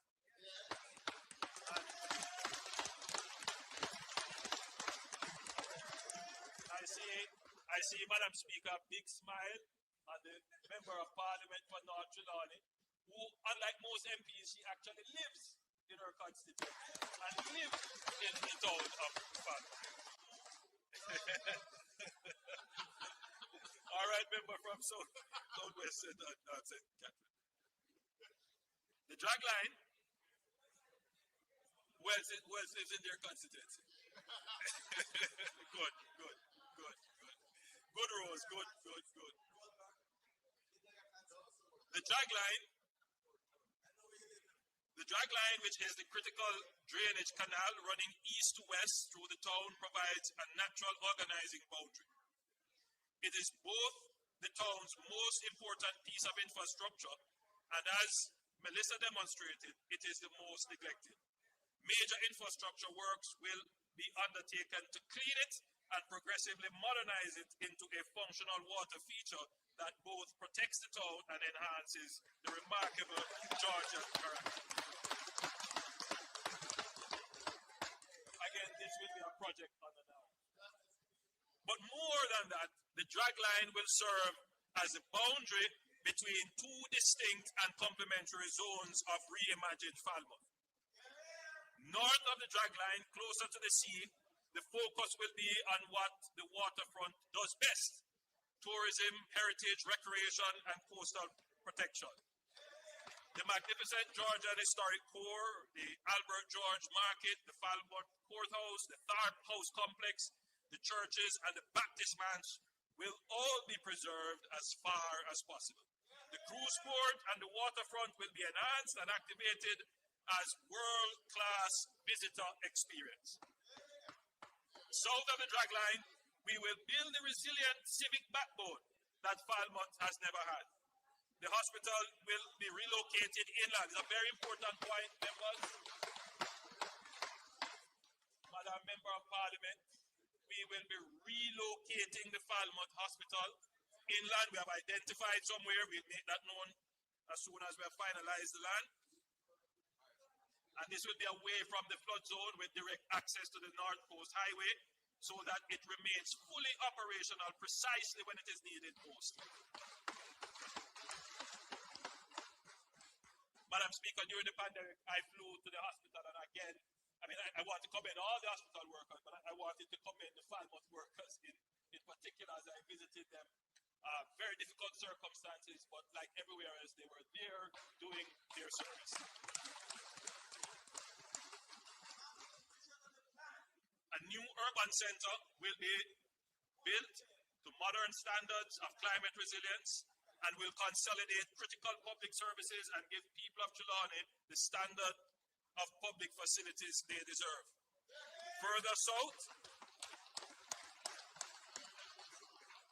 and I want Minister Grange to pay attention to this one. Further south, anchored by the Trelawney Multipurpose Stadium at Florence Hall, we will finally deliver on the promise this facility has always held. We will be developing the area into a world-class sports center for sports training, major events, and sports tourism.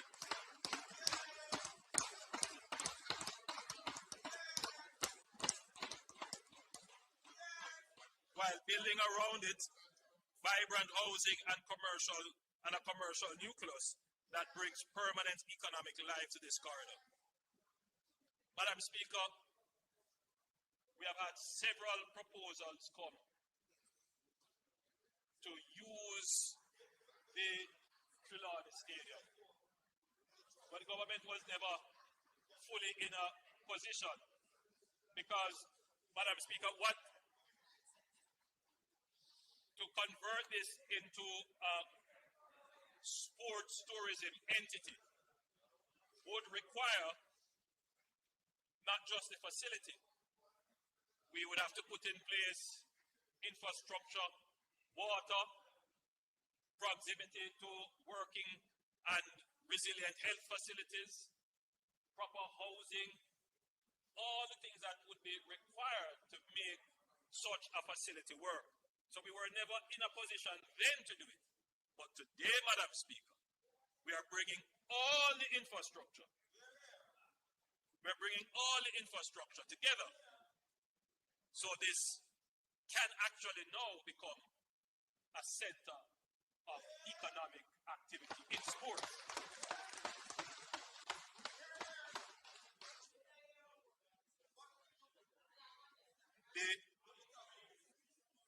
The Minister of Tourism sent me a note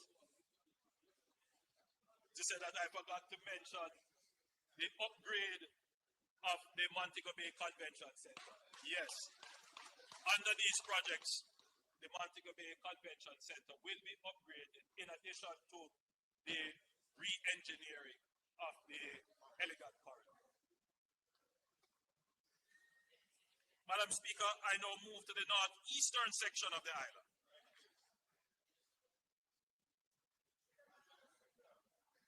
Madam Speaker, the North Coast Corridor and the Draxall and Miami Bay stretch in particular has become one of the most rapidly developing commercial zones in Jamaica. New businesses, new housing developments, new hospitality enterprises, and new entrepreneurial energy have concentrated in this corridor with remarkable momentum. The government wants to support and deepen that energy, not for it to be strangled by the congestion, but for it to be able to properly carry the traffic load of the area. On major event weekends, traffic snarl from miles from St. Anne into neighboring Trelawney.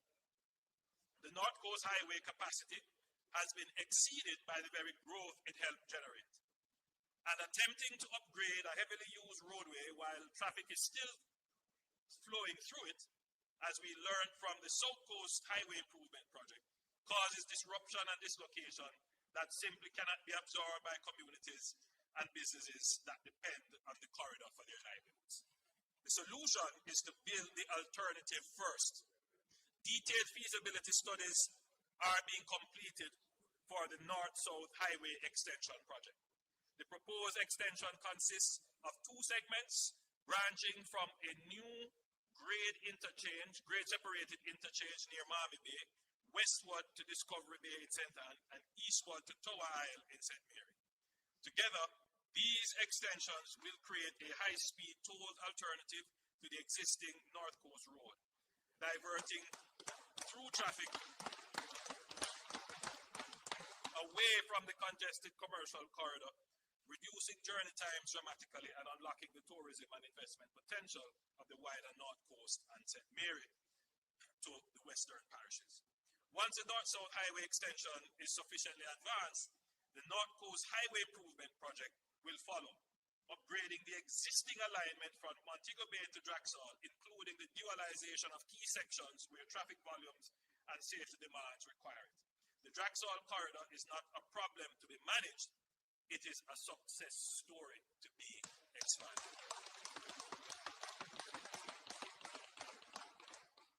With this investment, we give it the infrastructure it deserves, and we unlock the next chapter of growth along Jamaica's most visited coastline.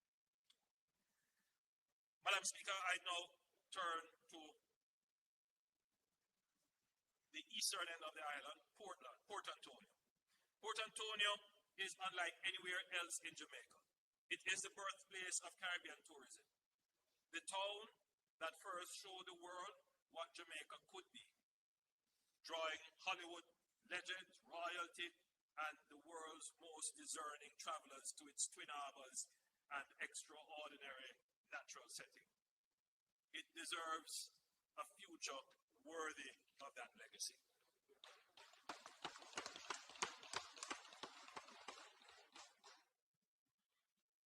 As I have reported to this Honorable House on previous occasions, the Port Authority of Jamaica, working with international consultants, town residents, elected officials, and government agencies, developed a master plan for Port Antonio built around a clear and compelling vision. A high-value, low-density tourism destination that preserves the unique history and character of this irreplaceable town while unlocking its enormous unrealized potential. We are now moving from planning to delivery, starting with the Port Antonio bypass. Madam Speaker, sometimes, I'm doing this now 11 times, I'm going through all the projects and the plans. I can just imagine that the people listening might say, but you said this already, or here goes another plan. But the beautiful thing is that having seen these plans from conception to inception, it is just an amazing feeling. So I recall when we were doing the discussions about how are we going to develop this beautiful asset of Port Antonio. And we recall that when the sewer lines were being put in, I believe by the opposition at the time was the government, the chaos it created in the town. Well, yes, we got the money, but they're implementing. Right. So, but it was chaos in the town, just to put in the sewer lines. And so the thought was, if we can't do any further development in the town, because the development itself may kill the town. So what we have to do first is to do the bypass. We have to create an alternative so that traffic can flow whilst we do, because of the significant development. So we announced the project, and Madam Speaker,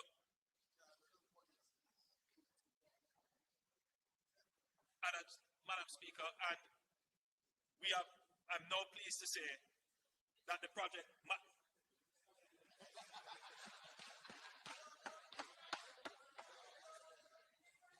is man, woman is woman.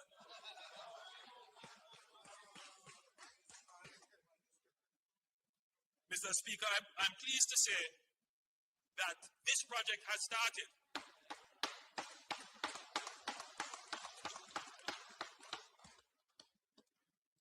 This is an $81 million project, and it is an essential precondition for everything else the master plan will seek to achieve. This 18-kilometer corridor will be delivered in 2 phases. The first spanning Norwich to Turtle Crawl Harbour, and then 7 kilometers of 4-lane roadway, new bridges and upgraded drainage, built inland and elevated to protect against storm surges and coastal erosion. By diverting through traffic away from the historic town centre, the bypass will give Port Antonio the space it needs to become the premium destination the master plan envisions. Beyond relieving congestion, the bypass will open new corridors for housing, commerce, and economic activity. And as I've said, works has already begun.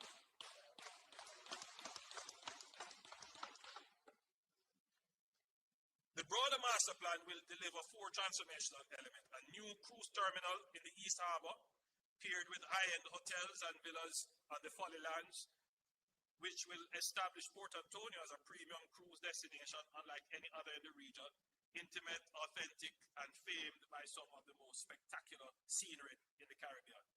The cricket grounds will be enhanced into a modern multi-purpose sports and entertainment amphitheatre, activating this underutilized asset and bringing major events to Portland for the first time. A new pedestrian promenade along the shoreline will connect the east and west harbors, transforming the waterfront into a continuous walkable space for residents and visitors alike.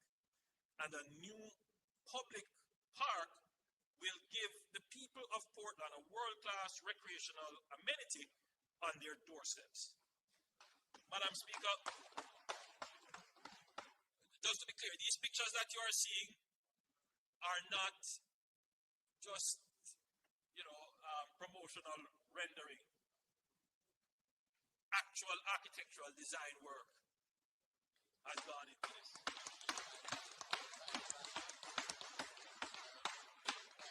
All right. Complementing all of this, Madam Speaker, is the Boundbrook Urban Center. So you hear me talk about we're going to build an urban center. We are building urban centers. The Boundbrook Urban Center is approximately 40% complete. Like the Morant Bay Urban Center, Boundbrook will be an integrated commercial hub combining public and private services seamlessly in one location. Madam Speaker, the development of the new port, and I want this is the Morant Bay Urban Center. Well, the bypass starts there. So it connects there. So, Madam Speaker, the development of a new port in St. Thomas has been discussed for some time. The original intent was to develop an aggregate port to serve the growing demand for construction materials in regional markets such as Guyana and Suriname. However, Hurricane Melissa fundamentally expanded our thinking. Hurricane Melissa served as a stark reminder of the vulnerability of Jamaica's southern coastal line and the existential threat that a direct strike on Kingston would pose to the port of Kingston, and by extension to the nation's ability to recover from any such disaster. As a result, the government will now not only develop an aggregate port for export, but one with capacity for mixed usage such as the Reynolds Pier in St. Anne.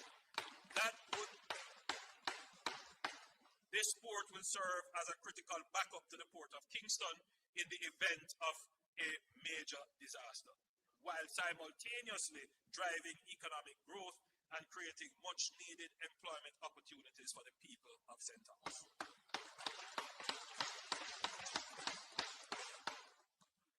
Subject to more detailed feasibility studies, the Port Authority has identified a site near Yala, St. Thomas, that benefits from adequate coastal depth and vessel berthing, proximity to established quarry operations, and road access via the newly completed highway.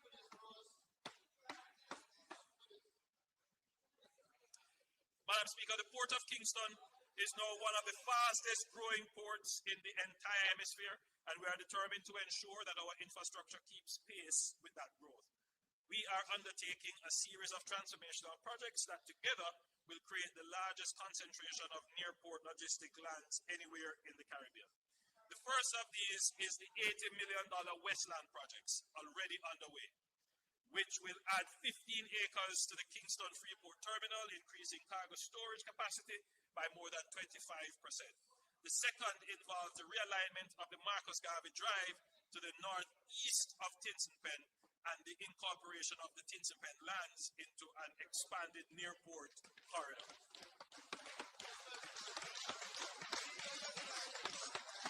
No, it's our constituency. A portion of these lands is already being actively utilized for automobile logistics, a clear signal of Kingston's emergence as a regional hub in a dynamic sector and a preview of the far greater potential that lies ahead. Madam Speaker, inadequate drainage infrastructure along this corridor has resulted in disruption of operations from even moderate rainfall. The National Works Agency, in collaboration with local and international consultants, has completed comprehensive studies for a drainage system designed to efficiently convey stormwater to Hunts Bay. We will move decisively under NARA to finalize the designs and implement this solution. The truth is, Mr. Speaker, we can't expand the port without doing this drainage project. Madam Speaker, speaking of drainage, the Kingston metropolitan area is urgently in need of serious work on its most critical drainage infrastructure. That is the Sandy Gully, which is the city's main defense against flooding. This was built some what, 70 years ago? Almost 60 years ago? More than 60 years ago. So, and it really has not had a major overall. Just to explain to the country how that drain works and why we need the drain. If there is a weather system that is coming off the Kingston Harbor and it is going across Kingston, it is going to meet the hills of St. Andrew. And what that will do as the precipitation moves against the hills is that all of that will fall as rain. It will come down the hill, and if it doesn't get into the sandy gully and go into the sea, it will flood the Kingston plain. And so that's why it was built like that. So it actually takes the water coming off the hills for any heavy precipitation. But the gully as it is, because the inverts and the other infrastructure that support it, they are aged. And so they are falling apart. So on the Nara, yes, thankfully, the gully was not damaged. The sandy gully was not damaged by Melissa. But because we have a resilience mandate, we know that this is a key piece of infrastructure that is needed for Jamaica's resilience, and therefore the reconstruction of the sandy gully will be a major project.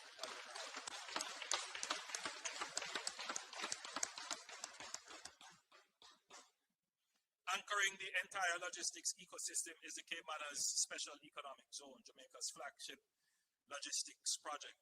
The Caymanas Special Economic Zone is designed to complete Jamaica's transition from a transshipment hub to a fully fledged logistics center for the region and beyond. The first phase will be developed over 4 years at a cost of $8 billion, covering 200 acres of the 700-acre property, generating hundreds of direct and indirect jobs during construction alone.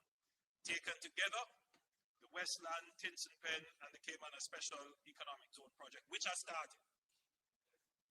These three investments will assemble the largest block of near-port logistic lands in the region, placing Jamaica firmly on the pathway for fulfilling our national ambition of becoming the fourth global node in logistics alongside Singapore, Dubai, and Rotterdam. Madam Speaker, these are the exact words that were said by the former Minister of Industry and Commerce, who is now a Member of Parliament for Western St. Andrew, which shows that, and he knows, I've always, where credit is due, give credit. You don't have to originate all the ideas, right? The brain is not all in one head. And how I see myself, yes, I like to think myself as a great thinker and conceptualizer, but I prefer to be thought of as the great builder, the one who does it.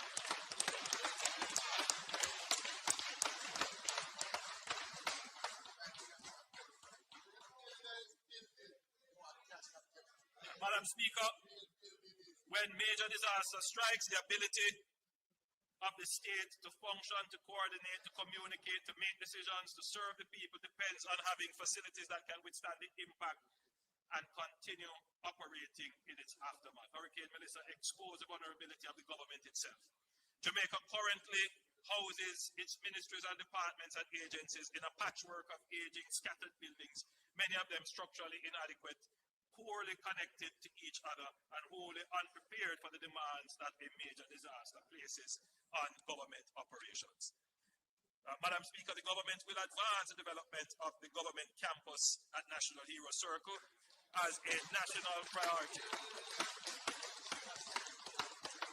The vision brings together Jamaica's House of Parliament, key ministries and agencies into a single purpose-built campus. In the post-Melissa context, the government campus is more than a statement of national pride. It is a strategic investment in the continuity of government. Madam Speaker, this parliament could never have withstood. Hurricane Melissa, or even a slightly lower hurricane. And I think it is now a moot point, Mr. Speaker. I think every member of parliament here serving in this building would have to agree. The building has served us well, put it that way. But it really cannot carry us much further.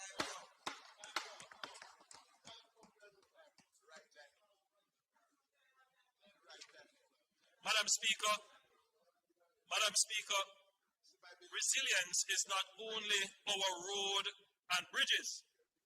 Resilience must also include our health facilities. Kingston Public Hospital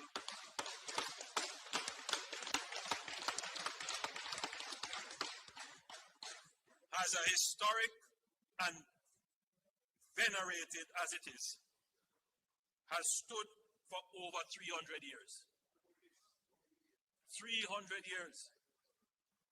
It is vulnerable, and had Hurricane Melissa struck Kingston, the consequences could have been more catastrophic, potentially damaging or destroying a major national referral hospital at the very moment when the residents of the surrounding area would need it the most. That would have added a dangerous new layer of public health crisis to an already severe natural disaster. We have to take note of our vulnerabilities and address them before they manifest. It is imperative that a new Kingston Public Hospital be built to modern international standards with resilience, continuity of care, and disaster preparedness at its core. I am pleased to note that the National Reconstruction and Resilience Authority will lead its construction, and Cabinet has already given approval for the acquisition of lands to facilitate the new facility.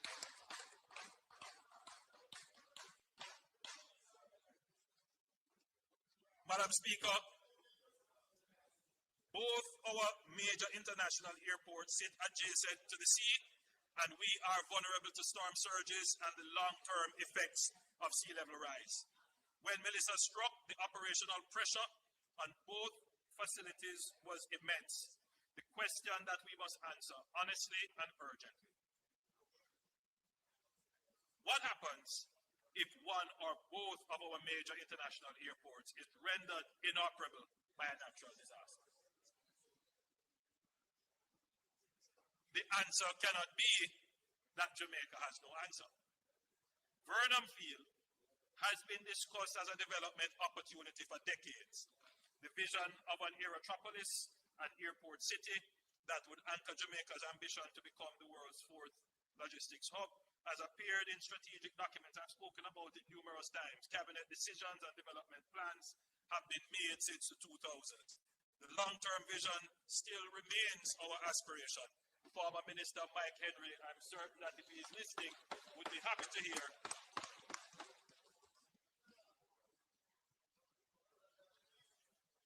that the Burnham Field, and that's the airstrip you're looking at, which was built during the World War II era, that by and large the concrete is still intact. It has over 2,000 acres of land around it. A premium piece of real estate is used for drag racing, when that piece of real estate should be our strategic backup, and where we make strategic investment to eventually make it into a full-blown airport.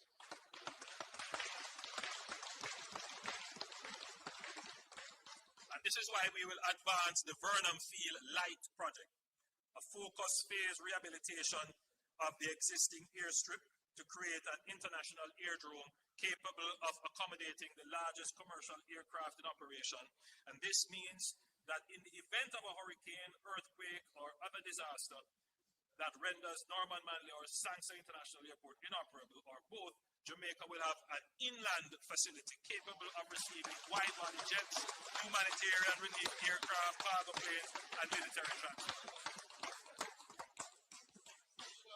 The continuity of our aviation connectivity, which is the lifeline of our ecotourism, of our tourism economy and our import supply chain cannot depend entirely on two coastal strips of land exposed to the sea. Beyond its resilience function, the Verdun Field Light project will deliver immediate operational value across a range of activities, for example, providing dedicated facilities for international private jets, purpose-built hangar facilities, aviation training and certification, as well as serving as the Maritime Air and Cyber Command base for the JDF.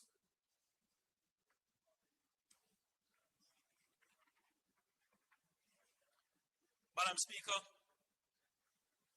the slide now being displayed shows the National Highway Network, including all planned highway projects. What it illustrates is a vision that is within our grasp.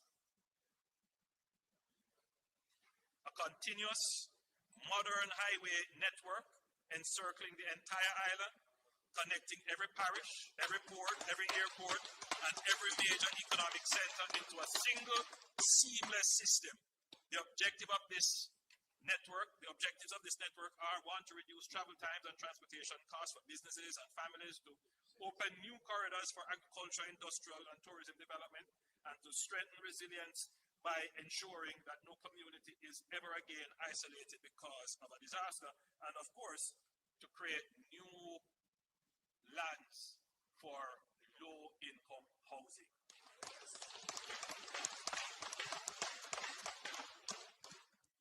Hurricane Melissa has, among other things, reinforced that infrastructure cannot continue to be planned, designed, and built in silos. That approach has cost us dearly. Roads are rehabilitated and then torn up again because a pipeline issue was not anticipated. Drainage deficiencies shorten the life of otherwise sound roadworks. Slope instability undermines the investments made without adequate assessment of the surrounding terrain. This fragmented, reactive model is inefficient, expensive, and wholly inconsistent with the scale and ambition of our national reconstruction vision.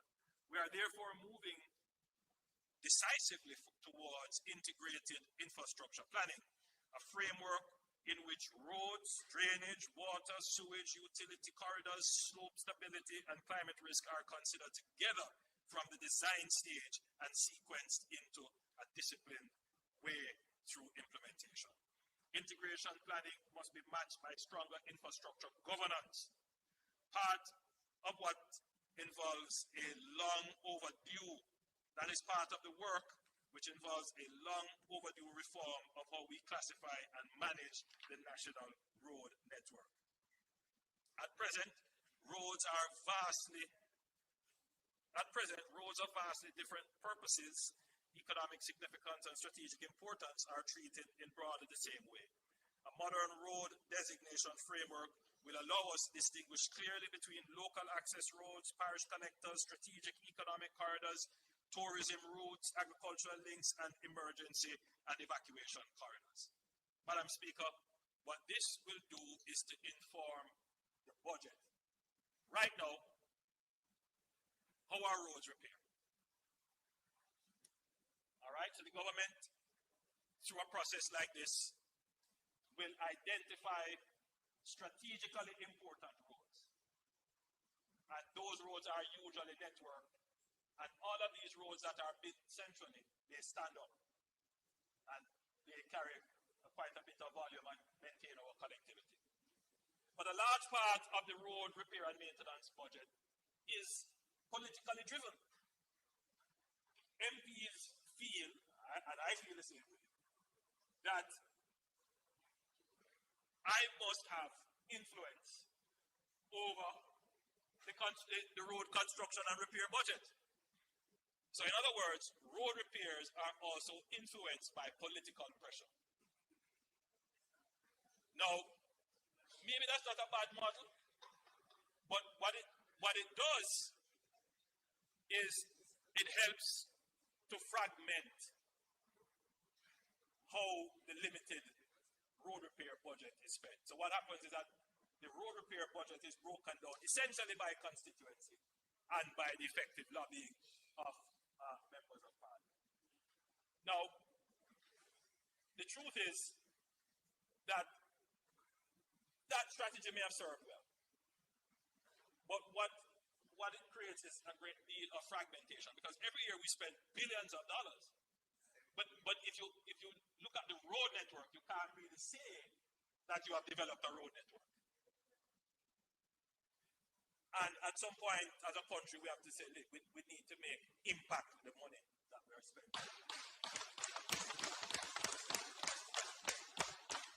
And so that is what the One Road Authority is being designed to do. I know there is concern that the One Road Authority is going to take away autonomy from parish councils. No leader of the opposition, that's not what it is being designed to do. So one of the things that we're doing is to do a proper accounting for the roads, so we know how many roads we actually have, how many miles of roads. Then we go through a process of a proper categorization of roads. Then we look at the roads in terms of their strategic value. Are they connecting roads? Do they carry critical manufacturing? Are they critical for evacuation? All kinds. So we look at these things, and then we develop a proper maintenance plan. The first phase of that proper maintenance plan is the SPARK program. Already, the SPARK program is supposed to do over 600 roads. You've gone about 120 roads have been done across the island. I am sure that almost all MPs who were here from the last term can say that there is a road being done in their constituency, a road or two. But aside from developing a kind of structured budget for the maintenance of roads, Madam Speaker, we must develop standards for how the roads are maintained. And there must be an entity that holds road users to account when they destroy the roads. Madam Speaker, it is a great pain to me to drive on some of our very important urban roads, arterial roads, and you see the wanton spillage of concrete. And it's as if they do it with impunity. Well, I am putting all of those persons who are spilling concrete on our roads on notice. When the NARA is established, you will be prosecuted. The One Road Authority. You're listening. The One Road Authority. Because that entity will also have the power to prosecute.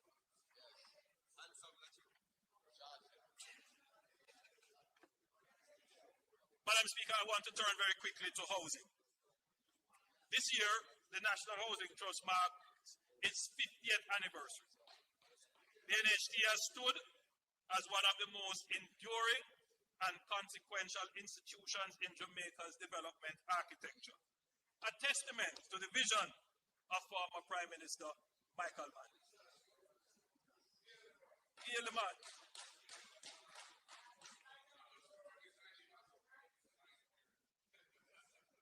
As I said, he did some good things, but we should also note, because the member from St. Andrew Southwest, Southeast, saying, well, if you're going to talk about history, you must talk about it completely. You must give the full story. Right. So the full story of the NHT is that, of course, the idea to create the NHT was that of Michael Manley. But the NHT was, as you would know, of course I was. No, but history is not for the people who live it, it's for the people who read it. So,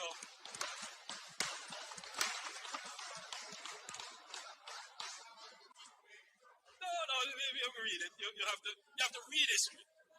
You have to read history. Because, the truth is, leader of the opposition, there are people who live the experience, right? But when they actually read it, they say, but it's different because when you have to sit down and put everything into context and bring things into consideration that the person experiencing it would not be able to interpret, you get a fuller experience when you're reading the analytic of the event. But Madam Speaker, the point is that the NHD was formed out of the NIS. Yes. In other words, the fund that we created, the National Insurance Fund, which when we created, the PNP objected to it, turned it around, called it sin, never wanted it to be forward. So now, what happened is that, of course, the initial establishment of its structure and the funding came from the NIS. So, I mean, it's just a part of the context of NHD. But to the credit of former Prime Minister Michael Manley, this is an institution that has served Jamaica well.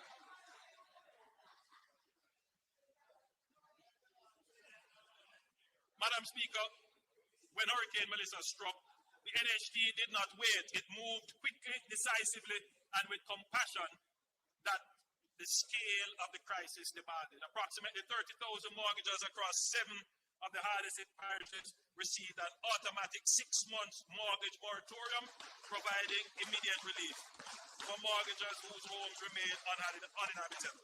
That moratorium has been extended.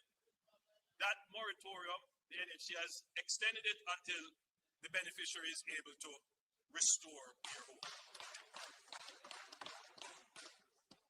A special disaster relief grant of up to $500,000 was made available for contributors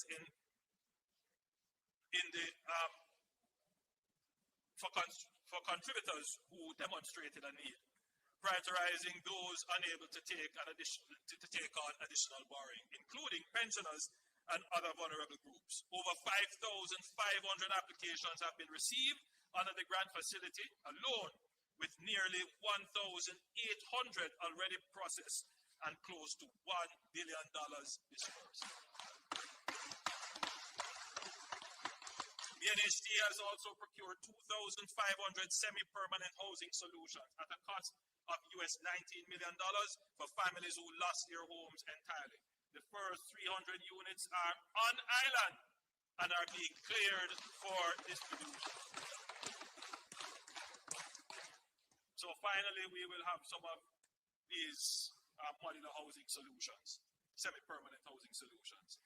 The NHD also introduced a hurricane relief loan of up to $3.5 million at concessional 2% interest rate to support essential repairs, disaster resilience upgrading, including reinforced roofing, and hurricane shelter and supplementation of insurance claims. Madam Speaker, the leader of the opposition said he hasn't seen any program insisting that restoration must be done to code and standard. I can assure you, Madam Speaker, that this program under the NHD, that the persons who are restoring their homes must do so according to the relevant local building codes. I am pleased to announce that the program will be extended through to March 2027, ensuring that families across the island can access concessional financing to rebuild, not just the standard that existed before, but to an even higher standard of resilience. So this loan program will be extended to next year, March. Madam Speaker, let me give the House and Jamaica a clear picture of where the NHD housing delivery stands. As of the 31st of January 2026, the NHD is actively managing a housing train line of over 41,000 solutions at various stages of development across the island.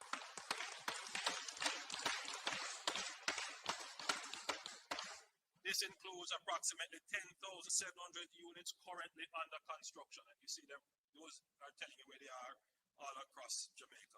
Nearly 6,000 at contract award stage, and 11,500 in procurement and negotiations, and more than 11,600 in planning and design.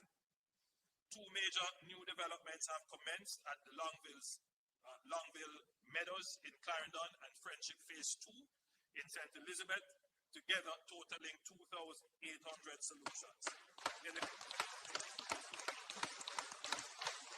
In the coming financial year, the NHD has projected housing expenditure of approximately $50 billion, with a further subsidy of approximately $21 billion under the external financing mortgage program. This represents one of the most ambitious housing programs in the history of the NHD, covering developments in St. Catherine, Trelawney, Manchester, Clarendon, Westmoreland, St. Thomas, St. Mary, Kingston, and beyond. Madam Speaker, I need to directly address the public debate surrounding the annual transfer from the NHD to support the budget. The opposition has made much of the annual $11.4 billion transfer from the NHD. In the face of fiscal pressures created by Hurricane Melissa, the government had no realistic alternative but to extend the drawdown. Were the drawdown to be discontinued, the $11.4 billion would have to be found elsewhere, resulting in additional taxes beyond those announced. I fully acknowledge that the Jamaican workers contribute to the NHD with the expectation that those funds will be used for housing. That expectation is legitimate, and the government takes it seriously. But we have to be clear on what the real challenges are and how to solve them. First, let me give some deeper insight into the $11.4 billion. $11.4 billion is the gross amount that the NHD transfers to the government. Gross.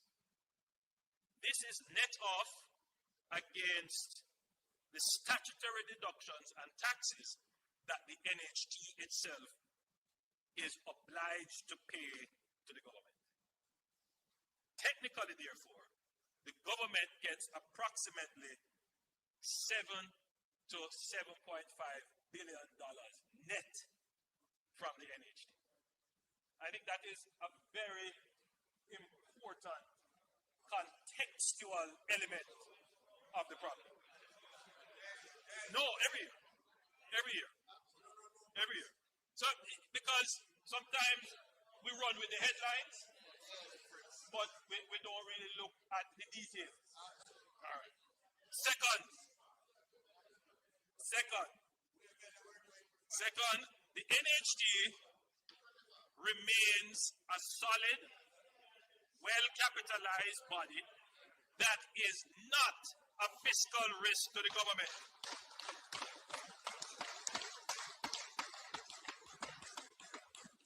The NHD has not in any way been impaired in its ability to satisfy demand for mortgage loans, even at 0% interest rates. To further improve the cash flow under the external financing mortgage program, NHD contributors can access their NHD mortgage through approved partner institutions instead of going through the NHD itself. The NHD's portion of the loan attracts its usual NHD interest rate, even though the loan is processed externally. Furthermore, there has been no issue, very important point, Madam Speaker, there has been no issue of misuse or mismanagement of any NHD fund under my administration, like the Outameni scandal under the period.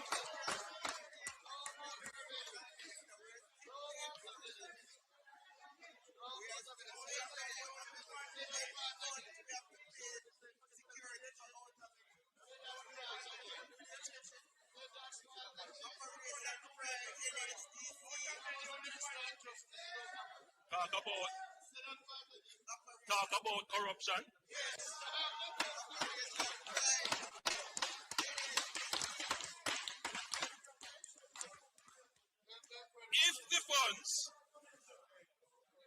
If the funds remain with the NHD, they would largely have been invested in government securities and sat on the balance sheet as lending capacity, waiting for projects that too often do not materialize. Not because the money is unavailable, but because one, we do not have enterprise scale contractors in sufficient numbers. That's the reality. Number two, we do not have large swathes of developable land that is close to where people want to live or where sufficient infrastructure exists, so that all that is required to do is to put in the last mile. This is why we are building new roads to open up new lands for housing. That is what we have done in the east, in St. Thomas and Portland, and now we're doing it in St. Elizabeth and Westmoreland. But even when we open up new lands through roads and highways, it takes time to get the infrastructure to the last mile. We have an over-bureaucratization of the development and approvals and permitting process. We are working to simplify and accelerate this, which is why you would have heard about FAST, about NARA. All of these are attempts to accelerate the process. Collectively, these factors mean that the cost of construction in the affordable segment of the housing market makes viable projects difficult to assemble. So the challenge, Madam Speaker, is not that the funds that we take from the NHD deprives the contributor of an opportunity to own a house. That's not accurate. The challenge is, because even though we have taken the funds, in this administration, we have done more than any other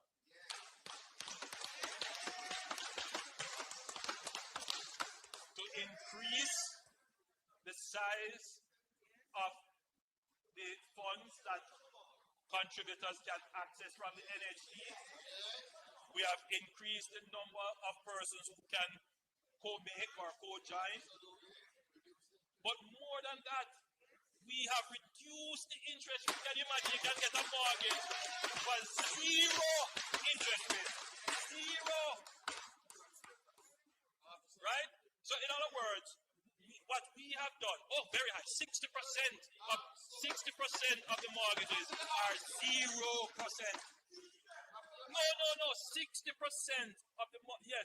So if you earn a certain level, you get a 0% interest rate. And 60% of mortgages pay actually 0% interest rate.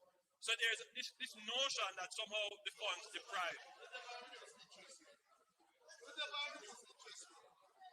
So the NHD, as I've said, offers 0% interest rates to low-income earners. But demand for mortgages is still limited because of the availability of homes in the price segment that the contributors would be able to afford. Now, this is an important point to note. Further subsidizing demand only ends up increasing prices. As we have increased the contributors' access to financing, what we see happening is an increase in the price of the house. In fact, every time we increase, the price of the house moves with the increases that we give in terms of the funds that they can access. And that tells you more than anything that there is a supply side problem. That is really the issue. How do we expand the supply of houses? And we outline the structural issues that exist, which are not all NHD problems. So further subsidizing demand only ends up increasing prices. We have seen this clearly every time we have increased the NHD loan limit. Prices rise to absorb the additional lending capacity because supply does not keep pace. Jamaica's housing crisis is not a financing crisis, it is a supply crisis. And no amount of money sitting on the NHD's balance sheet will build a single new home without the land, the infrastructure, the approvals, the construction capacity to put it to work. What we need urgently and at scale is a ramping up of housing supply. And when we speak of supply at the scale Jamaica requires, we must think boldly. And that is why this administration developed the Greater Bernard Lodge Development Program as a demonstration of what becomes possible when government planners and the private sector align common vision around serious commitment and execution. I urge members who have not yet seen what is happening in Bernard Lodge to go and take a look at Bernard Lodge and see the housing that is going to be. The next major large-scale master plan development will be the Greater Innswood development, and this NHD is tasked to lead the master planning of this development. Madam Speaker, I want to talk about some new measures to increase accessibility and affordability. While we work to increase housing supply, we are always working to ensure that homes we build are accessible to the Jamaicans who need them the most. I am pleased to announce that effective July 1, 2026, teachers, nurses, firefighters, and members of our security forces and defense forces will benefit from a specially reduced mortgage interest rate based on their length of service.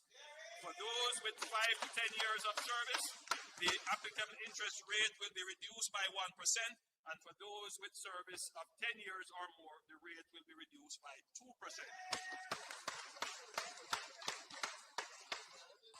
For young Jamaicans under 35, the NHD will reserve a minimum of 20% of scheme units, doubling from the previous allocation of 10%, and will provide an advance of $2 million to assist with deposit requirements for open market purchases.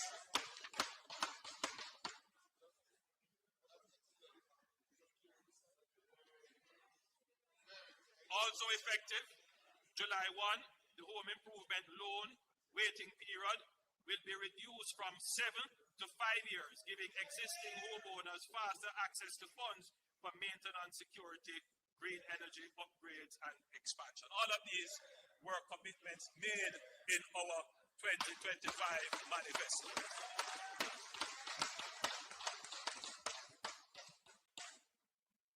Madam Speaker, in commemoration of the 50th anniversary, the NHD will break ground on 2 new state parks